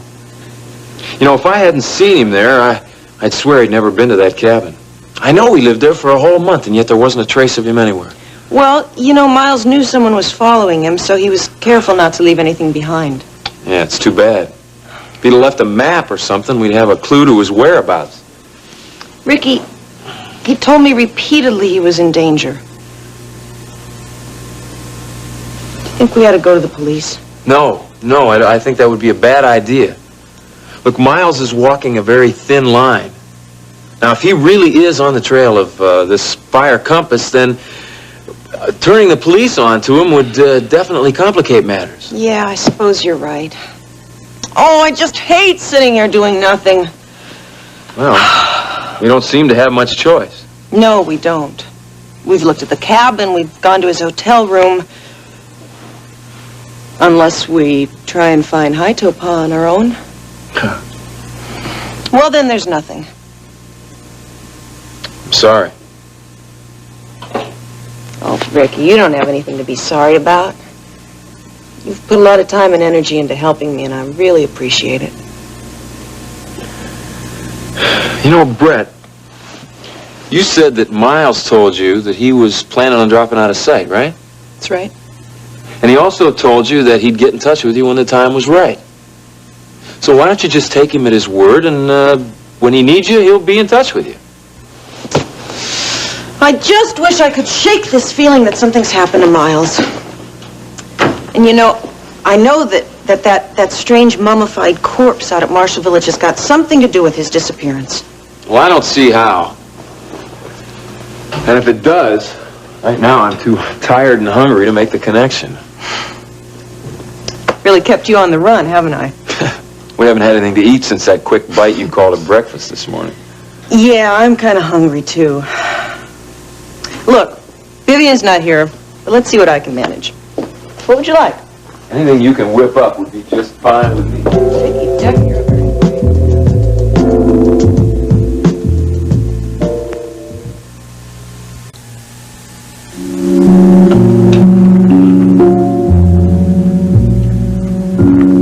Allison? What?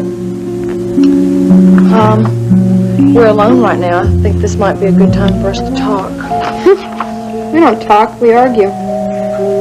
Yeah, I know. I'd like to do something to change that. Well, it's up to you. No, it's up to us. What's this all about, Ashley? clearing the air. And we seem to have gotten off on the wrong foot here, and I wish there was something that we could do about that. Well, why the sudden concern? You know, when you and Gregory came here, I wasn't very prepared. I made a lot of mistakes. I really don't want to get into this. Allison, we have to get into it. If we're all going to live here together, we've got to understand each other. We've got to try to make an effort to get along. Actually, the only way we're going to get along is if you accept the fact that I have a mind of my own. I do accept that. I think you're a very intelligent young woman. Then why don't you treat me like one? Why do you insist on treating me like I'm a little kid? Because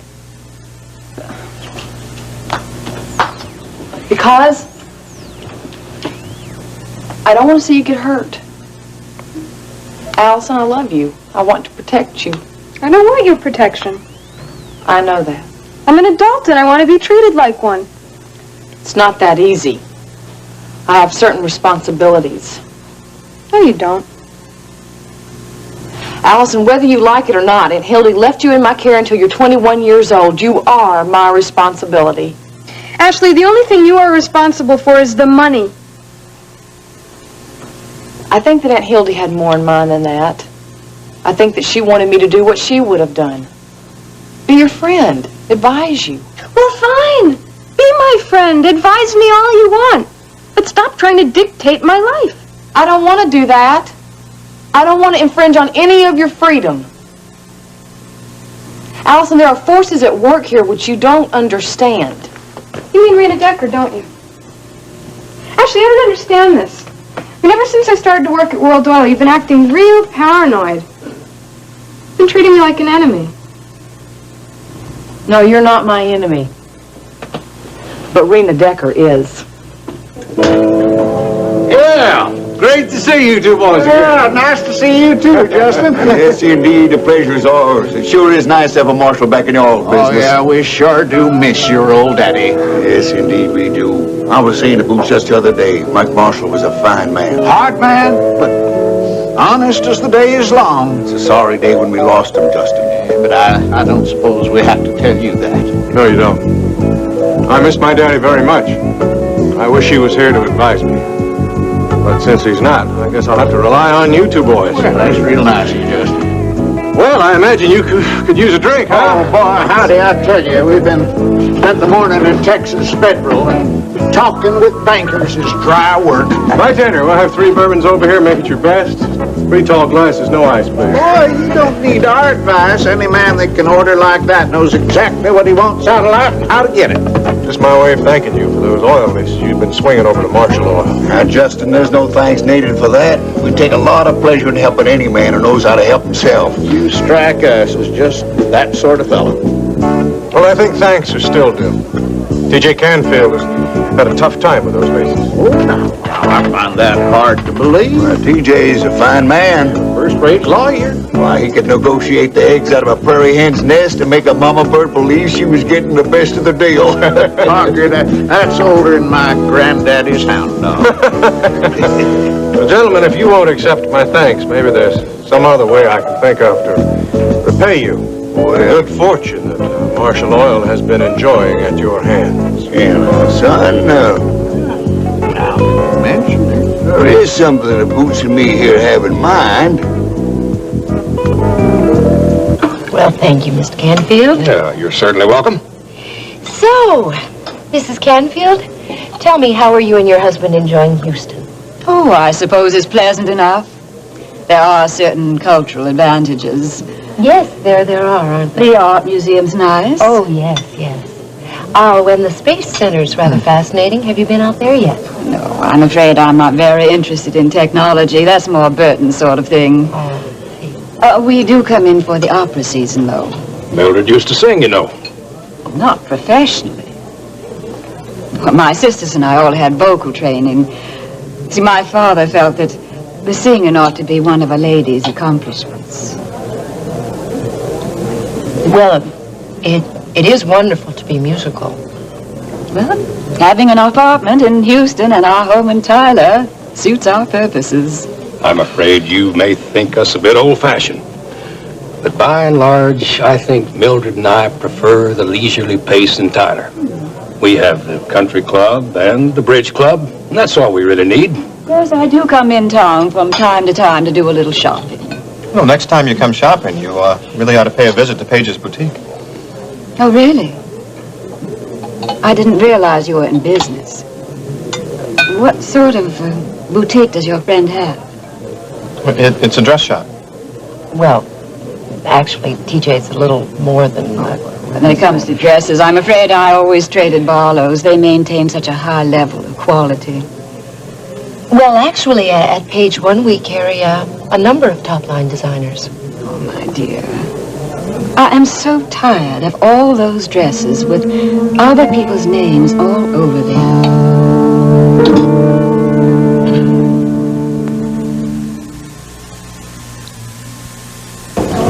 You knew my daddy, and you know me. So you know that a marshal's word is as good as his bond. Now, that has been a tradition that I intend to see continued. Your daddy'd be real proud of you. Thank you, darling. You gentlemen just tell me what you got on your mind, and I'll make sure that I can deliver it. Well, what we got in mind isn't going to call for all that much delivery. No, it's more or less just a matter of common sense. Like spitting downwind. You know on which side the bread's buttered on. We've talked to you about this before, so there's none of it going to come to you as a surprise. But it don't hurt to remind a fella now and then. Like we told you over to Spindletop, we plan to run Ricky Decker for the state senate. Yeah, and we'd be very grateful if you put all of your money and your influence and your corporate power behind our boy. You got it. As far as I'm concerned, Justin Marshall and Marshall Oil will back your candidate 100%. Well, that's nice to hear, but since there does seem to have been some bad blood between you and Ricky, a little fence mending may be in order. Yeah, since time's growing short, the sooner you make your conciliatory gesture, the happier old Hawker and me are going to be. I understand. Just leave it to me. After all, I did save Ricky's life once. Yeah, I heard something about that. I pulled a boy out of a burning race car. Now, that's a nice touch. That's a good place to start. Yeah, Ricky and I were very good friends at one time. We can be very good friends again. That's what we like to hear. That's all we ask. You play ball with us and we'll play ball with you. Everybody's books will be balanced in the end. And that cash register will just keep ringing away.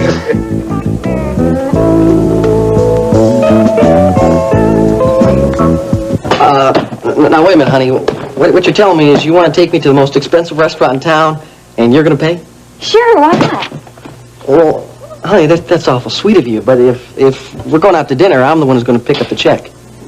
Why? Hey, I can afford it. I can afford taking out the man I love to dinner. Well, honey, I know you can afford it, but I mean, there's just, there's no need for you to do that. But I want to. You see, that's just the point. Every time we go out to dinner, you pay. Of course I pay. I'm the man. I'm the provider. Well, that's silly. No, it's not, honey. That's the way I was brought up.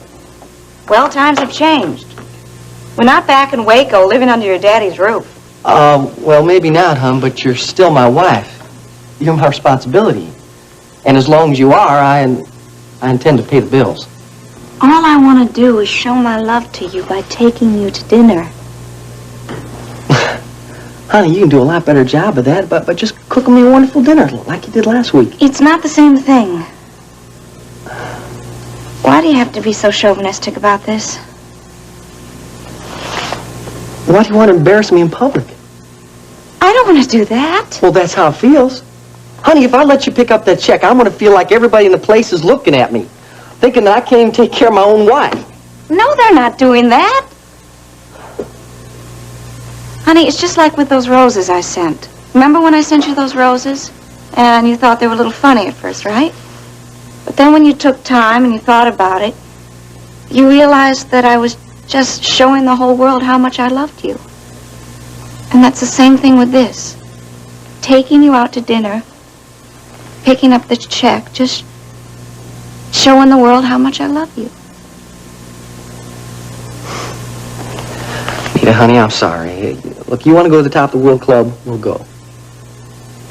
But after dinner, I pick up the check. Billy Joe, Honey, I just... that's the way it is.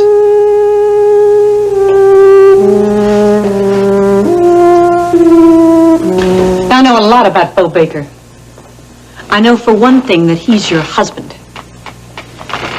And I know that he gave you the fire compass. Now there's a missing piece of that fire compass, and I want it. Talking about that junky old piece of wood that Bo left on the table in my motel room? That's exactly what I'm talking about. What'd you do with the missing piece? I never had it. It was gone before I found the thing. Well, does Bo have it? I don't know. He might. Well, where is he? I don't know where he is right now.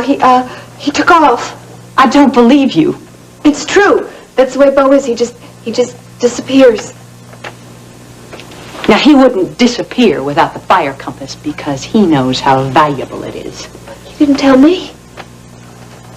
Now, you are making this very difficult. What did you do with the missing piece? I never saw it. You are lying. Either it's in your apartment or it's on you.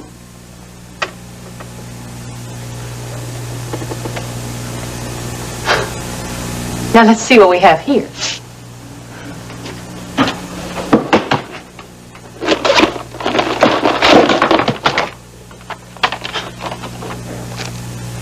What's this? There are thousands of dollars here. So what? Well, he sold the missing piece. That's crazy. Who would pay that kind of money for a piece of stupid wood? Look, where did you get the money then? It's from investors. It was part of a business deal I'm putting together. I don't believe you. Now, who did you sell the missing piece to? I never saw it. Did you sell it to Miles Rehnquist? I don't know anybody named Miles Rehnquist. Yes, you do. He was in your apartment. In my apartment? He is a friend of Brett Wheeler's. Oh, yeah. I didn't know his name was Miles Rehnquist. He just came by one time, that's all. Lurleen said she saw him a second time. She said he was lying dead on the living room floor.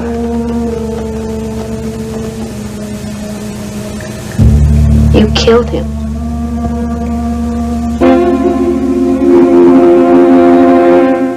Why do you insist that Rena Decker is your enemy? Because she is. Why? What did you do to her? I didn't do anything to her. Is it something to do with Justin? Look, all I know is she has done everything she can to try to ruin my marriage, and now she's moving heaven and earth to destroy Marshall Oil. It's just business. With Rena, it is not business. It's personal, Allison. That's ridiculous. No, it's not. It's a fact. She's intent on trying to ruin my life. She'll use any means that she has to do it. That's why I was so upset when you went to work for World Oil. You think she's going to try and use me against you? She already has. How? Those oil leases, for one thing. Yeah, she used you, Allison. She used you to get Mrs. Oster's leases. She didn't use me. Rena had nothing to do with that. It was a business decision. I made it on my own. I work for World Oil. I'm trying to accept that. Well, you're going to have to accept that because that's where I intend to make my career. I'm trying very hard to understand you, Allison. You're obviously not trying hard enough. I don't think there's anything I could do that would satisfy you. That's not true. You hate my job. You hate the way I dress. You hate everything I put on. Well, look, I mean, the way you dress is going to get you in trouble. Now, Allison, believe me. Look, I know that you've had a hard time since Aunt Hildy died, and I know that it's been real hard on you to leave your home and to leave your friends. I only want what's best for you. I'm going to do more than just dress the way I like. I'm going to work where I like. I'm going to have the friends that I like. And I'm going to live the way I please. And you're going to have to accept that. I'll try. Good. Then maybe we can have a truce. Well, I wish that we could have something more than a truce, Allison. I wish that we could try to find some kind of love. You don't find love, Ashley. You have to earn it. And you don't earn it by criticizing. Yeah, I realize that. Good. Are we through? I guess so. Good, I have some plans. Mother, there's nothing wrong with designer clothes. Oh, my dear, they are gauche. Where they take ordinary dungarees and put a fancy design and somebody's name on the back pocket and call them designer jeans. Well, actually, Mrs. Canfield, that's really not the sort of thing that we carry.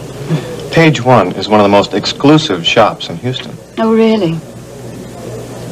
Yes, we carry one-of-a-kind designs from some of the best designers in the world.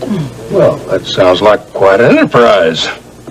Dad, there are women come from all over Texas to buy at Page One. You have to have an appointment to shop there. Oh. An appointment? Yeah, that's true. Oh, I'm afraid I could never adjust to that. You know, when I spend money, I want to do it at my own convenience. Well, we found that setting up an appointment makes the service a little more personal. That way we can spend more time with an individual customer. I've been shopping at Barlow's for years, and I've never had any trouble with their service. Of course, I always deal directly with Barbara Sell when she's the buyer, the head buyer. Why, she's been with the store for, well, ever since it was founded. You know, she is a remarkable woman. She has extraordinary taste, and she's an absolute stickler when it comes to the quality of the material. Why, there's a particular kind of merino wool that I know of that she goes down to Glasgow to a little factory there, and you know that every year she purchases the entire stock.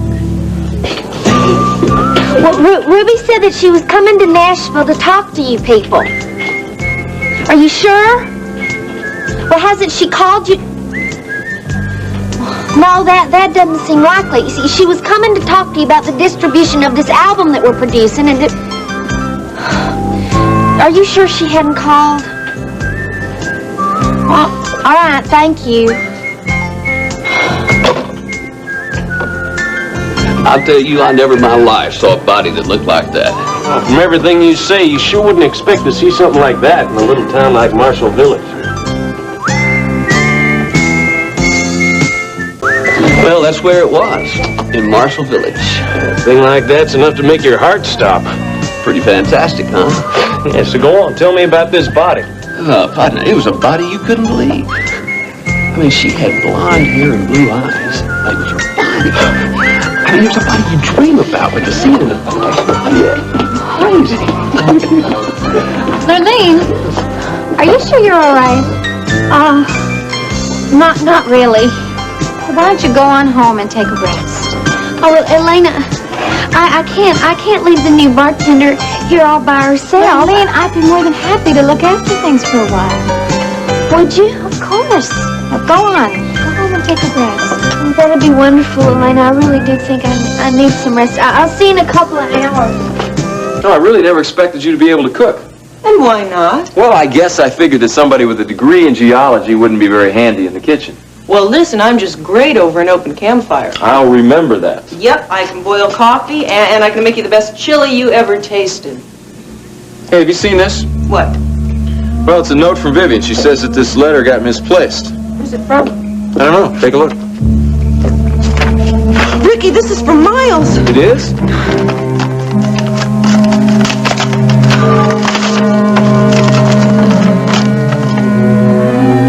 This is the message we've been waiting for. What does it say? Some kind of a story. Well, a story? What do you mean? High Topa and Sutar. Ricky, this is the whole explanation right here. It's all of it. It's been here all along.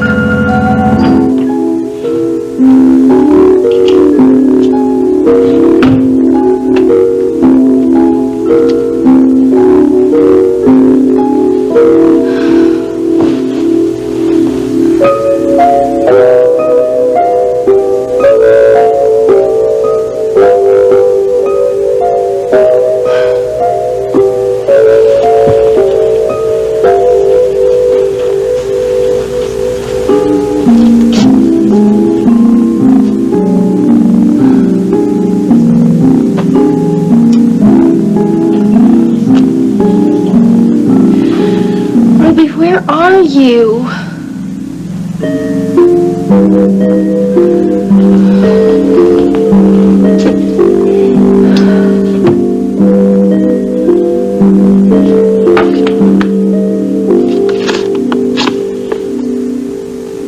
These are Ruby's airline tickets to Nashville.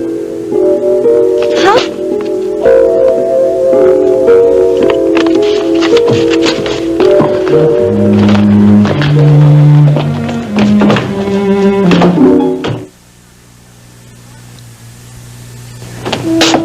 Ashley, that was a real meeting of the minds. Those good old boys came down solidly for Marshall Oil. And with them beside us, the sky's the limit. I'm so happy. Hawker and Boots as ammunition. We are going to blow Rena Decker and World Oil right out of the water. We're going to be the biggest. We're going to be more than the biggest, more than the best. We're going to be the only. I love that. Now, you tell me all about your afternoon while I fix us a couple of drinks. There's not that much to tell, really. Well, did you have your discussion with Allison? Yeah, we talked. Well, how'd it go? Well, we agreed that I had made some mistakes and had been pretty overprotective. Good. And we also agreed that she's pretty much on her own. Well, I think that that's a discussion that you two needed to have. Well, I wouldn't exactly say that everything is settled, but I'm determined to try. She'll come around. You'll see. I sure hope so. I really do love her, Justin, and I'll do anything in my power to make sure that she has a wonderful life, like she deserves. You know, the one thing I absolutely cannot comprehend is how you could leave a solid and respected company like World Oil for something so uncertain. Your mother's got a point there, son. Marshall Oil is the new boy on the block. Yes. And it offers me a lot of opportunities that I never would have had at World Oil. Well, I can sort of understand that. There's a lot to be said for a challenge. Stryker Bellman was very disappointed when you handed in your resignation. Yes, he called and talked to me about that for quite a while. Stryker Bellman was one of the reasons I left World Oil.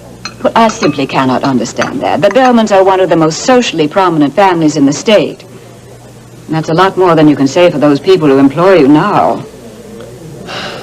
Mother Page is Justin Marshall's sister. I dare say the Marshalls are all right. You are one of the old families, dear. But I'm afraid I know far too much about Ashley Linden to ever feel comfortable about your working for her. Mother, I really don't think that this is any of your concern, but there's something that I want you to get straight once and for all. I like Marshall Oil. It's where I want to be. You always were a difficult child, TJ. Mrs. Canfield, what was that you were saying about Ashley? Well, my dear, you are her sister-in-law. I simply thought you knew. Well, Ashley Linden was... Well, she had a very unsavory reputation at the University of Texas. That's enough, Mother. I don't think we ought to dwell on that poor Linden girl, Mildred. After all, what's done is done. I think we ought to propose a toast to the new young lady in TJ's life.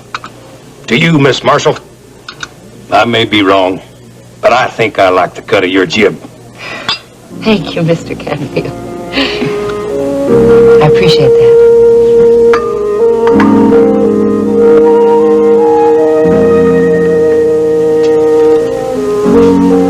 I was right About what? about that body that they found out at Marshall Village. It's part of this mystery, Ricky. It's got to be. Why do you say that? Well, in this letter, Miles goes into detail about Sutar's curse. Sutar's curse. That's that thing that Donnie was talking about. Yeah, Sutar was the ancient Indian god who put a curse on the whole area so that no man would ever violate Haitopa again. Yeah, but what does that have to do with the body out at Marshall Village? Well, Miles describes this gas. What gas? Well, he's not able to give me the components, but he says that this gas causes horrible death to anyone who's exposed to it. It accelerates the aging process. So? So apparently anyone who inhales this gas ages a matter of 100 years in a few seconds. And then once death takes over, the body continues to alter its composition until finally it transforms itself into a mummy. A mummy? Ricky, that body at Marshall Village was a mummy. Well, that would account for the appearance, but... Come on, Brett, this whole thing is just so... Supernatural. Miles was right. This whole thing is just outside the realm of known science. Sutar's curse. You know, this has got to be one of the dangers that he was warning us against. Oh, Ricky, what if that corpse really was Miles? No, I don't think so. The body was too large. We got to make sure. We have got to go back to Marshall Village and visit that morgue again. Brett, what are we supposed to do? We're going to walk in there and just ask them to let us see the body? Well, you just talk to your sheriff friend and you tell him you know it's a mummy. Well, if he knew that I knew, maybe he'd stop stonewalling me. Exactly. Because he's been stonewalling you because he doesn't know what it is that they're dealing with. But if you tell him you know it's a mummy, then maybe they'll be willing to let you see it. Let me see it. I still don't think it's Miles. Well, maybe not, but the only way we're going to know is to check that body. So first thing in the morning, we'll go see the sheriff. Because if what this letter says is true, Ricky, I got to see that body. Here you go. Hi, Lena. Lena, I didn't expect you back so soon. We're doing just fine. Well, once I got out of here, I started feeling better. I think I needed some fresh air. Has Ruby called? No, she hasn't. Well, listen, if you'll give me time for just one phone call, then I'll take over the bar again, okay? Well, sure, if you're feeling up to it. Oh, yeah. Who are you calling? The airlines.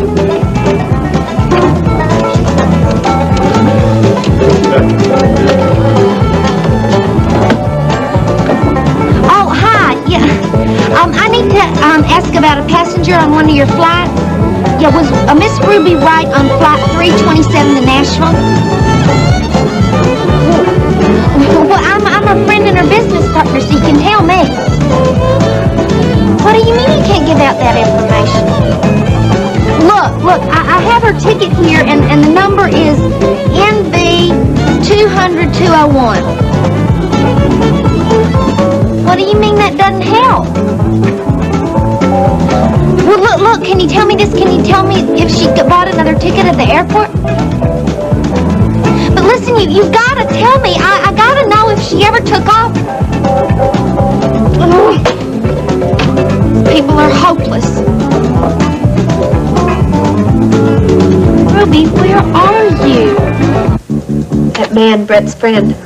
I only saw him once. He was in our apartment. Lurleen said she saw him a second time. She said he was lying dead on the living room floor, except I didn't believe her. You should have. He was there. You killed him. And I'm going to take care of you in the same way if I don't start getting some answers. I don't know anything about that missing piece of wood. Look, talk, Ruby, or this gun is going to start talking to you. Now, we have got all night. Talk. Okay, tell him Brett Wheeler called. That's right, Wheeler. Tell him to meet me at the sheriff's office in Marshall Village at 10 o'clock. Okay, you'll be sure that he gets that? Thanks a lot. Bye-bye.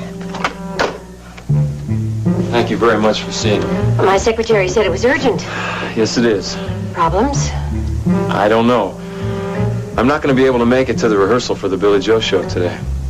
Why not? Aren't you feeling well? Oh, no, ma'am. I'm fine. Then what's the problem? Well, something very important has come up, and it's something I've got to take care of right away. Oh, hello, can I speak to Ruby Wright, please? She hadn't, but she's gotta be. I see.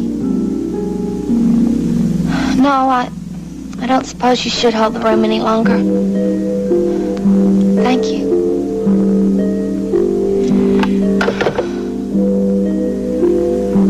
Ruby, where are you?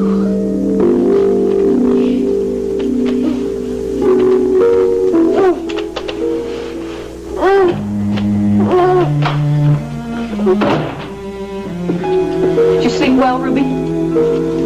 I'm tired. I'm tired. Oh, no,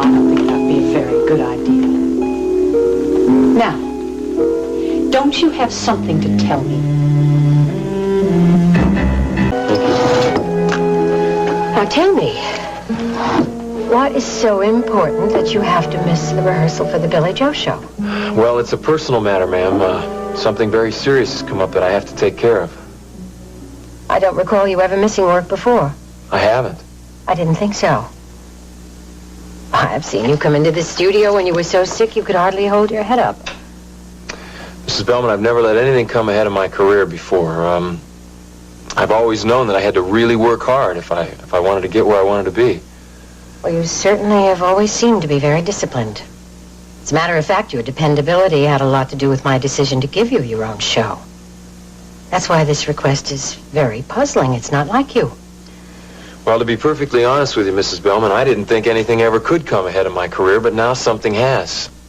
And I'd be doing a disservice to the show if I performed today. I just can't give 100%. I'm sure you've felt that way before.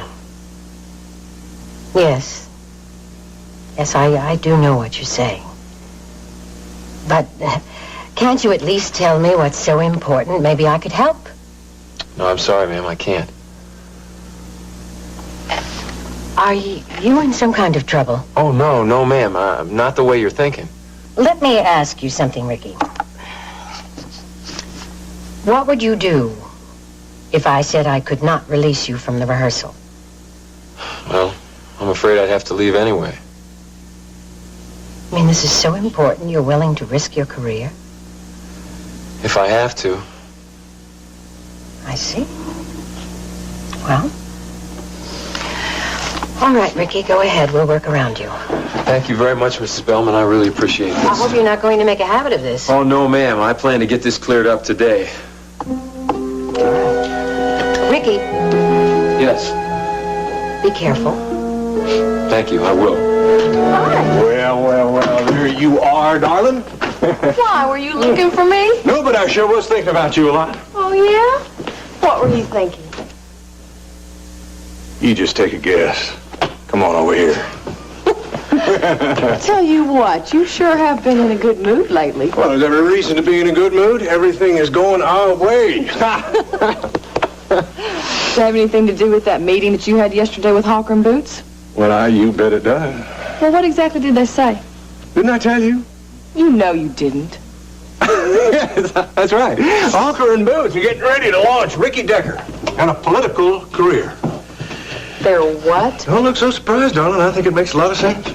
Not to me, it doesn't. Oh, sons of guns, they really know what they're doing. I mean, he's already a celebrity, what with his television experience, singing at the top of the world. Oh, but Justin, Ricky's not a politician. He's going to be just great, darling. He's honest. He is bright. Got a lot of charisma. I mean, that's what politics is all about anyway. Well, why did Hawker and Boots want to talk to you about Ricky?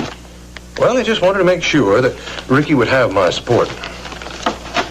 What? You heard me, darling. Heck, I'm more than willing to give Ricky Decker my support. He is a good man. Has everybody around here just gone crazy?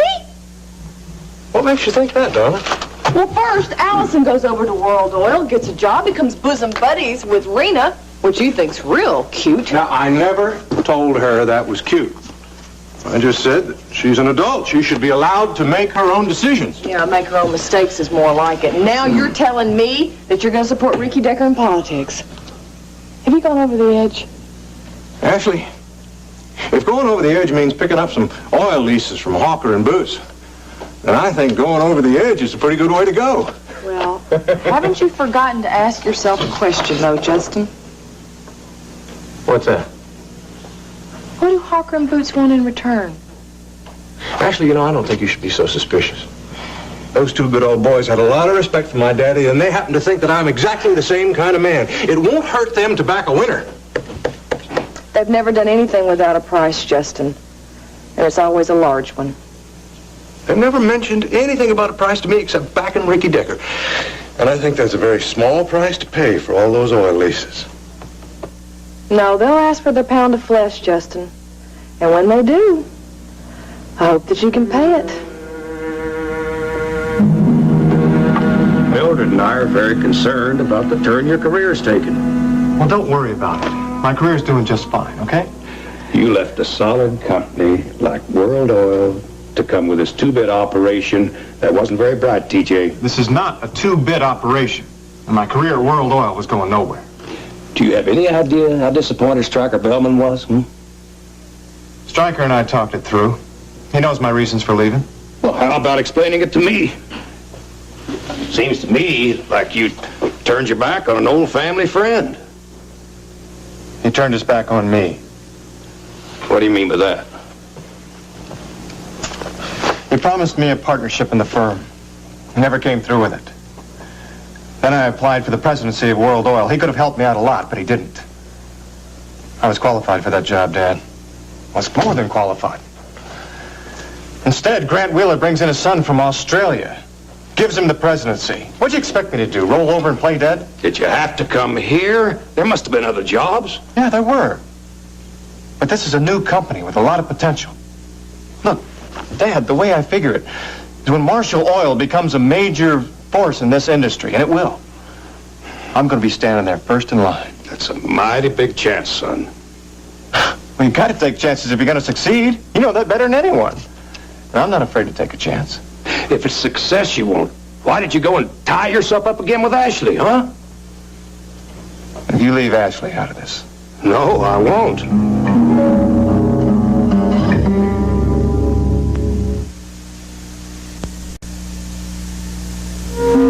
Ashley had nothing to do with me coming to Marshall Oil. Do you expect me to believe that? I came to Marshall Oil for one reason and one reason only. I thought it was the best career move I could make. The fact remains you're working with Ashley Linden. No, it's Marshall now, Dad. Ashley Marshall. Doesn't matter what she calls herself. She's exactly the same person she used to be. And don't kid yourself about that. How do you know? You never even took the time to get to know her. I know her all right. I know all about her kind. She's a tramp, TJ. Always has been. Cut it, Dad! I don't want to ever hear you talk about her like that again. The only thing wrong with Ashley was she never had anybody to stand on her side. I loved her, Dad. I should have married her. You were too young to make that kind of decision then.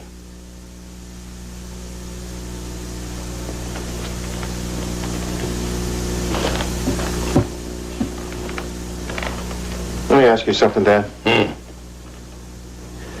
Was it really me that you were concerned about? What do you mean? Weren't you really concerned about what your friends would say at the country club? That's not true, TJ. Well, that's the way it seems to me. Look, your mother and I loved you. We always will. But we didn't want to see you ruin your whole life because of one lousy mistake. Ashley Linden was never good enough for you, and you know that. I know that you think that you were doing the right thing. I just don't happen to agree with you, that's all. She only tied herself up with you in college because she knew you had money. She's not your kind, TJ. She would have made you unhappy. That's not true. And I hardly think she's after my money now. She'll always be after money, TJ. Dad, Ashley has over $40 million of her own. Where'd she get that kind of money? Her Aunt Hildy died and left it to her. You still think she's after my money? Well, she's up to something. Those kind of women always are.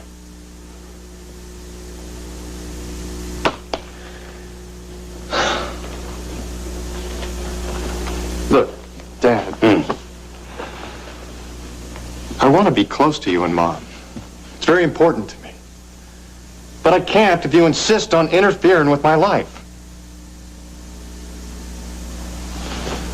So what's it going to be?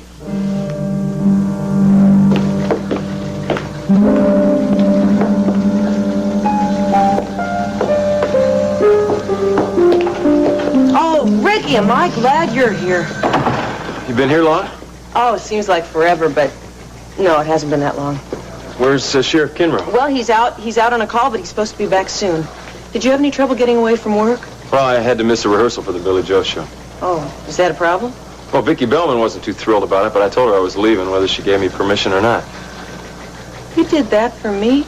I did it for you and for Rehnquist. Look, I feel like I owe you both for giving you such a hard time. Ricky, thanks a lot. Well, don't thank me yet. At least not until we find out if we're on the right track. Oh, we are. I spent all night rereading that letter from Miles. What did you find out? Well, I really studied the part about Sutar's legend. And? Well, you know, Miles at first, he thought the whole thing was just too supernatural. He just couldn't buy it.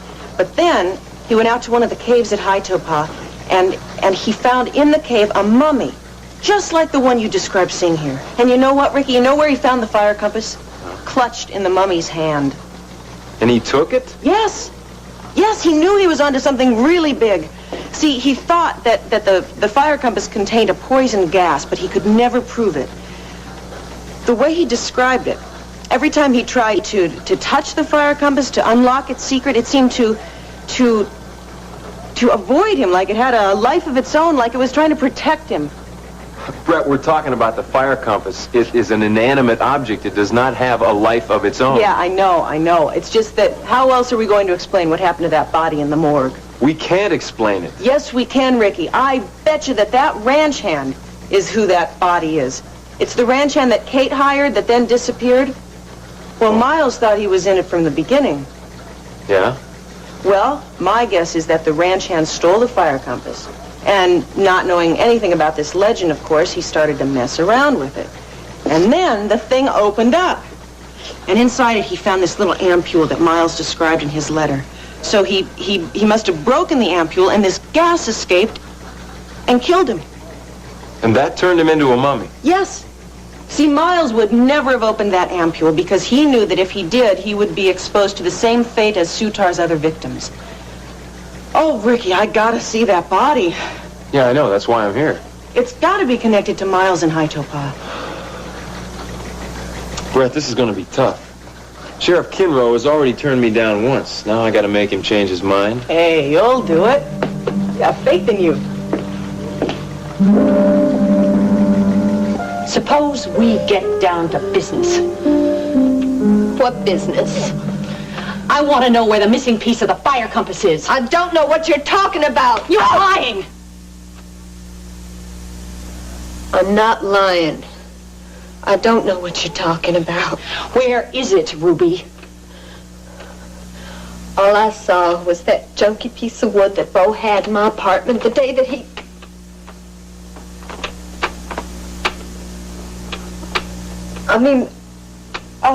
the day he was visiting me. But you got it now. I don't know what the big deal is. Why don't you just let me go?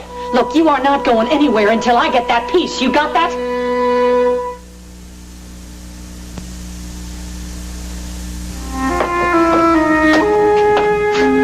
Ashley. Mr. Canfield, what are you doing here? I was just here visiting my son. Oh, that's nice. Well, if you'll excuse me. I'd like to talk to you a minute, Ashley. Well, I'm really pretty busy right now. Just take a few minutes. Well, come on in. Although I really don't see that you and I would have that much to say to each other. I think we do. Well, then have a seat. Thank you. All right. Why are you here? I don't like my son working here. TJ's an adult. He can work wherever he wants. You like him working here, don't you? Yes. Yes, he's doing a real fine job for Marshall Oil. You don't honestly think it's a good idea for him to be working here, do you? Why not? I think you can answer that. Because of me. Is that what you're saying? That's exactly what I'm saying. Boy, you sure do hold a grudge, don't you, Mr. Canfield? You know, if anybody should be bitter about this, I think it should be me. You almost ruined my son's life. What do you think that it did to mine? No, we're not going to do this, Mr. Canfield. What happened, happened, and the past is in the past. So, there's no use in dredging all this stuff up now, is there? The past doesn't die that easily. No, not if you and your wife keep trying to rekindle it. You really think you've come a long way since college, don't you? Well, I know I have. I have a lot to be proud of. I'm curious. How'd you manage to get your hooks into Justin Marshall? Now, you don't know what you're talking about. You know, if I were you, Ashley, I wouldn't get to feeling too secure. A lot of new businesses die before they get their feet off the ground. Well, not Marshall Oil. We have TJ. It still could happen. You're tied to Justin. If he comes crashing down, you'll tumble down right alongside him, then you'll be right back where you started. Mr. Canfield, I could buy and sell you right now. TJ told me you'd inherited a lot of money. I'll grant you that's a lucky break for you, but luck can turn sour. You'd really like to see that happen, wouldn't you? I'd like to see you get what you deserve. You know, I don't have to stand here and listen to you talk to me like this. How dare you come into my office and insult me? I think you better leave, Mr. Canfield. I only want what's best for my son. Well, you know what would be best is if you'd just stay out of our lives. Don't go interfering again. You thought you could change yourself, didn't you? But you can't. What exactly are you trying to say? I think you know that. Get out of here. I knew you then, and you're no different now. Your day of reckoning is going to come a lot sooner than you think.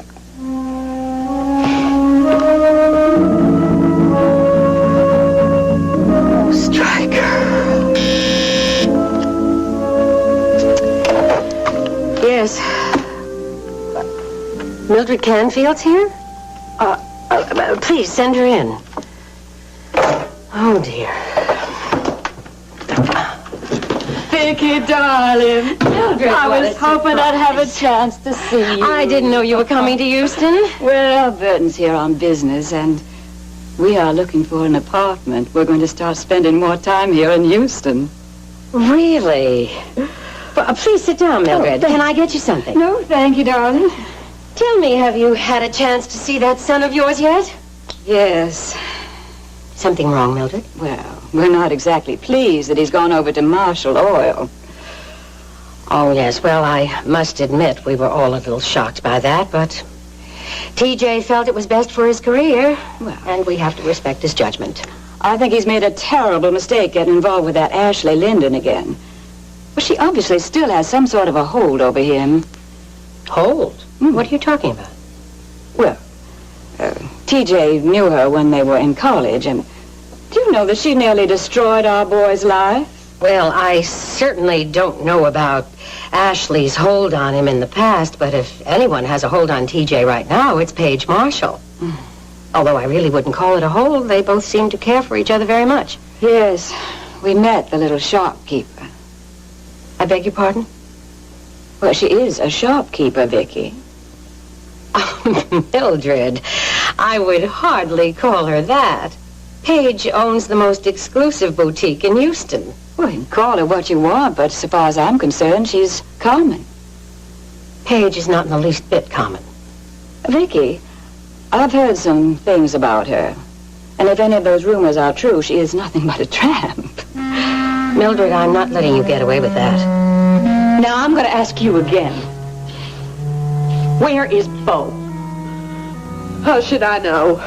I don't keep tabs on him. Well, I think you ought to think about it if you value that hide of yours. I have an idea. I thought you might see it my way. Maybe he's in Nashville. That's one of the places he always goes to. Well, where in Nashville? I don't really know. It's hard to say. I got an idea, though.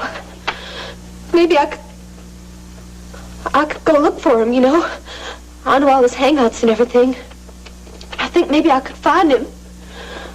Of course, you'd have to give me back the money you ripped off. Why did you do that? Don't get cute with me, honey. Now, I have an idea. Why don't you just sit there and try and think where in Nashville Bo might be?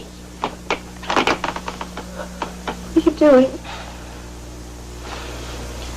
I'm going to show you. I'm going to go to your apartment and I'm going to look for that piece. And I don't want you making a racket while I am gone. I won't. But you're not going to find it there. Well, you better start praying that I do.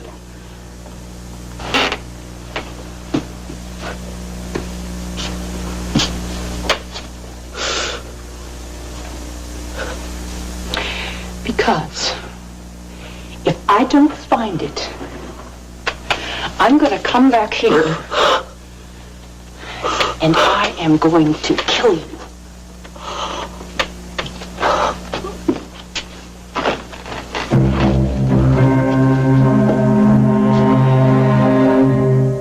Mildred, I will not permit you to talk about Paige like that. I just don't understand how you can call anyone like her a friend. Well, she is a friend. And she is a loving and a caring person.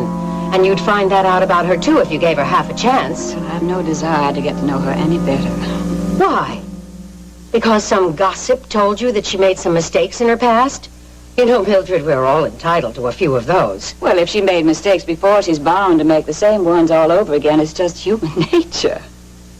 You're condemning her based on vicious rumors that you don't even know are true. Vicky, I don't want my son involved with any woman who has a reputation. Now, surely you can understand that. What I can understand is how you can be so close-minded. Vicky, I thought you were my friend. Mildred, I am your friend. And as a friend, I want to give you a word of advice. Don't interfere in TJ's life. Otherwise, you're going to lose him. I just want what's best for my son.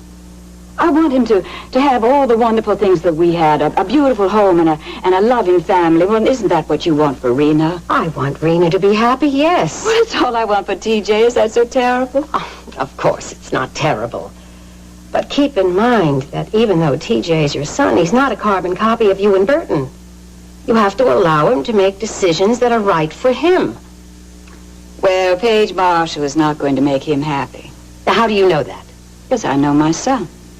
And that woman will just not do.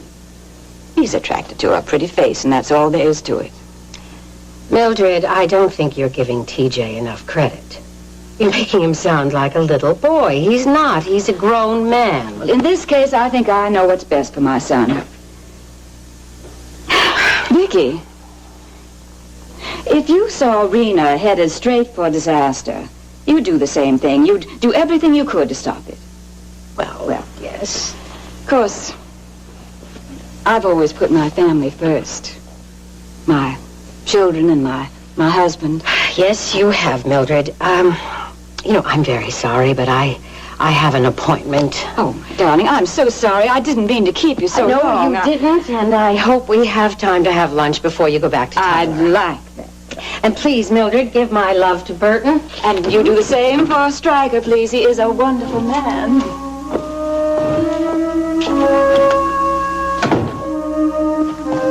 Ashley? Ashley? TJ, I didn't hear you come in. You want some company? Sure, why not? You okay? Yeah. Why do you ask? No, you seem like you were 1,000 miles away. Well, sometimes I sure do wish I were. What's wrong? Well, your daddy paid me a visit a little while ago. He did what? Yep, you heard me. I'm sorry, Ashley. I know that couldn't have been very pleasant for you. Nope, it sure wasn't. It never is when somebody wants to see you fall flat on your face. Did he come right out and say that? No, but he made it real clear. TJ, why are they bringing all this stuff up again? It's simple. He doesn't want me working with you. Yeah, well, he made that real clear, too. I can't believe that he's going to go interfering in your life again. Are you going to let him get away with this? No, not a chance. If before he paid you a visit, he paid me one, and we went round and round. About me? Mostly. What'd you tell him? The truth. That I'd never be able to forgive myself or him for what he did to you. I mean, to us in college.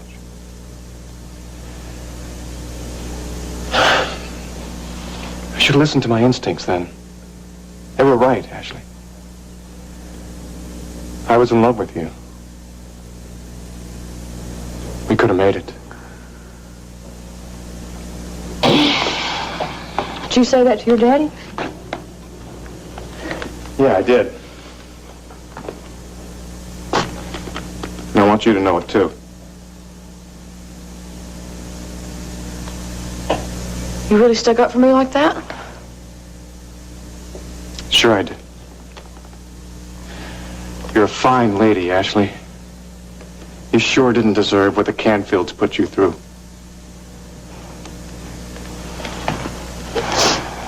And I don't appreciate anyone, including my parents, taking cheap shots at you. It's so unfair. I mean, we are finally, after all this time, getting our lives together. You've got Paige, I've got Justin. As sure as I am standing here, your parents are going to dredge everything up and ruin everything for both of us. Ricky, I gotta see that body. It might give us a clue, something. Brett, I think you're clutching at straws. Well, maybe, but what else do I have to go on? We're not going to find anything on that body, and if by some miracle we do, we still don't even know where Rehnquist is. Oh, yes, we do. He told me in the letter. Well, are you going to fill me in? Well, when Miles wrote that letter, he had just about given up hope of finding the fire compass. And he said if he didn't find it soon, he was going to head out to High Topa and look for the cavern. Well, then that's why you haven't been able to reach him. Exactly. See, it's just all falling into place. Now, if you find the fire compass, are you supposed to take it out to him? Yep. Brett, this is going to be a tough road. I know. We'd be a lot closer if I'd have What? believed you sooner. Oh, Rick, come on. It's a pretty far-fetched story. Well, I mean, I wouldn't have believed it myself, except that I knew Professor Rehnquist. I knew his reputation long before I met him. Well, let's get started. My parents caused any problems, Ashley? Well, I don't really see that there's anything that we can do about it, TJ. Your father seems determined to stick his nose where it doesn't belong. I really don't think that I can stand one more problem. It'll be okay, Ashley. Come on, talk to me. Oh, I don't think talking's really going to help much. Might. The things that your father said to me really hurt me. I mean, the man thinks that I'm a tramp. You know that's not true. Well, it still doesn't make me feel good to hear someone say it. He's still trying to make me pay for what happened in college. There's nothing he can do. Oh, sure there is. What? He could start talking. Can you imagine? What if Justin found out? I mean, he's a very jealous man, TJ, and he's always thought that there was really something going on between us in the past. And what if he were to find out the truth, that I had lied again? My father is not going to say anything. He'd do anything to punish me. If he started spreading a story around like that to get back to his friends in Tyler, that'd kill Mom and Dad. They're very proud people, Ashley. Well, then what are they doing? I don't understand. They just need somebody to strike out at. They're not very forgiving people. In their eyes, what we did was very, very wrong, and somebody has to be punished for it. Well, why me? You were involved in it, you know? I know. But my mother and father can't accept that. They've convinced themselves that you just led me on to get my money. Oh, great. Look, if they ever once admitted that I was just as responsible as you, then they'd have to admit that they failed as parents. Believe me, Ashley, they just couldn't do that. Oh, I almost feel sorry for them. Don't you ever feel sorry for them. Not the way they treated you, not after what they put you through. Oh, it just galls me. After what they did to us in college, they're coming back here again. We're not going to let them do it to us. We'll get through this thing. I promise you.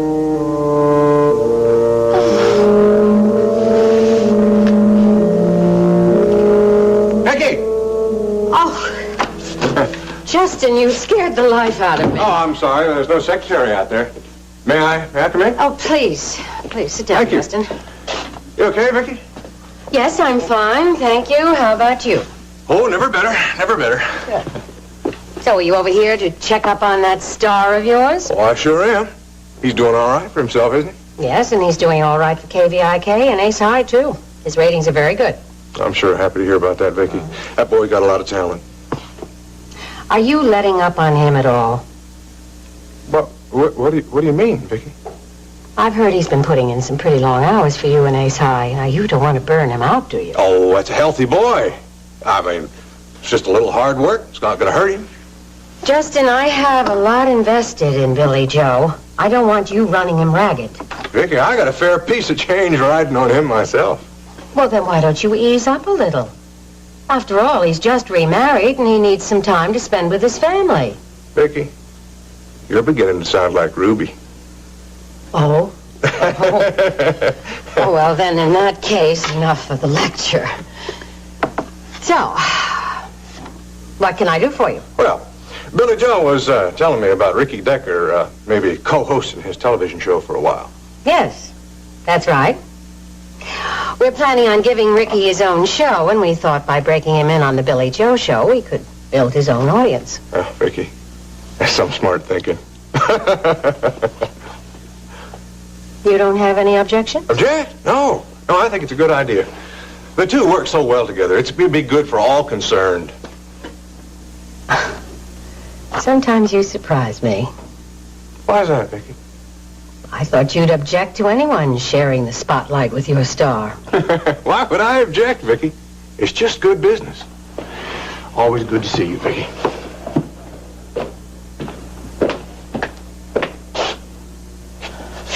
You know something, Vicky? You're a darn smart businesswoman.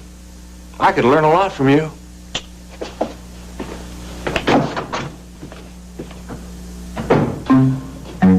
There's no use calling that motel in Nashville again.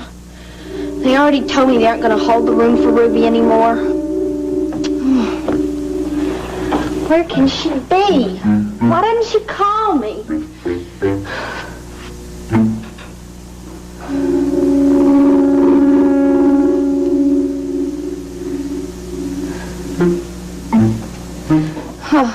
It couldn't have been real. The doctor said it was just my imagination. Listen to me, I'm talking to myself again. I've got to find something to occupy my mind. That's it. I'll make another one of those for the office of the coop. Ruby will like that. Where'd that thing go? What's going on here?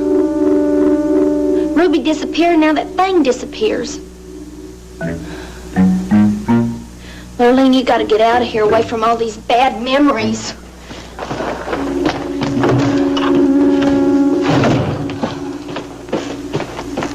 Oh, darn, I was gonna call the airlines again.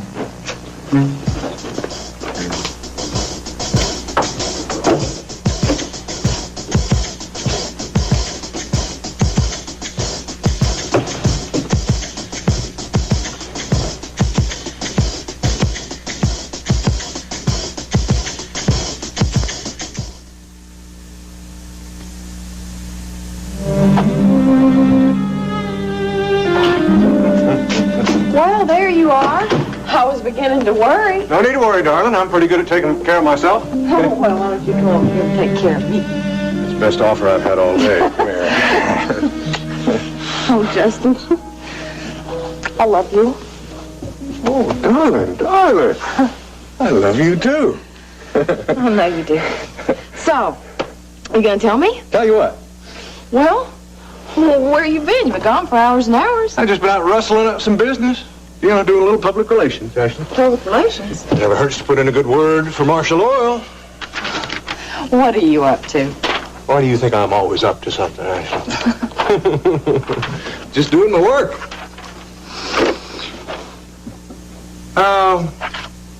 Say, wasn't that TJ's father I saw hanging around here earlier? Yeah, he came over here to see TJ. Oh. Thought I saw him heading in this direction when I was leaving. Yeah, he stopped by, said hello. I didn't know you were that close to his folks. Oh, we're not close. No, I mean, I met him a couple of times when I was in college, but, I didn't really know him. Huh? Kind of funny, then, for him to stop by to say hello, then, isn't it? Southern gentleman like him? No, he's just being polite. It's always bothered me, you know, that relationship you have with TJ. Are you sure that you two are just friends? Oh, of course I am, Justin. Cut it out. How come you're changing the subject?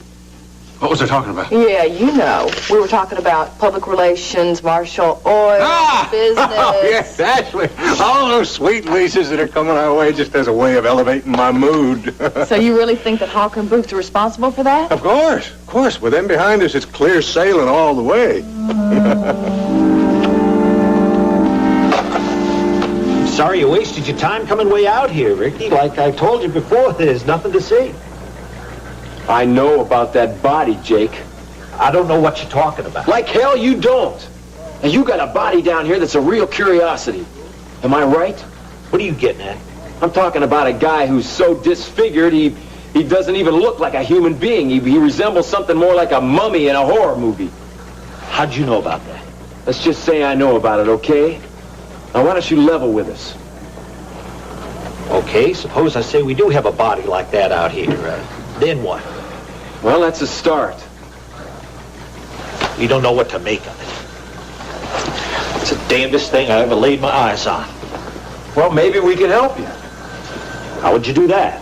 Well, Brett here's real worried about a friend of hers. The guy just up and disappeared. That's right, Sheriff. I've been to his house, and everything is just as he left it. His clothes are there, his luggage. Now, I know he wouldn't take a trip without telling me. When did this friend of yours disappear? About a month ago.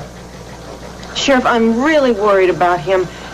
You see, he's new to Houston, and I feel very responsible for him. See, I told his parents I'd keep an eye on him. Well, a month's about right. That's when we found that thing out there near Marshall Village. Sheriff, please let me see that body. It could be my friend. Wouldn't do you any good to see it. The face is so messed up you couldn't recognize it anyway. Well, you know, maybe I could tell from the height or his body structure, even his hair color. Jake, if it is her friend, she could maybe help you out. She could tell you everything she knows about. Well, that's not a bad idea. But I want to set you two straight on something right up front. You keep your mouth shut about anything you're going to see. The last thing I need out here is the press descending on us like a pack of vultures. I'd have a field day with this thing.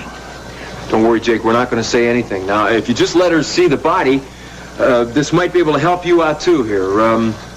We could be doing yourself a favor, and she could ease her own mind. Well, I wish you'd gotten to me sooner. Why? Well, we may be too late. I just ordered my boys to bury that thing this morning.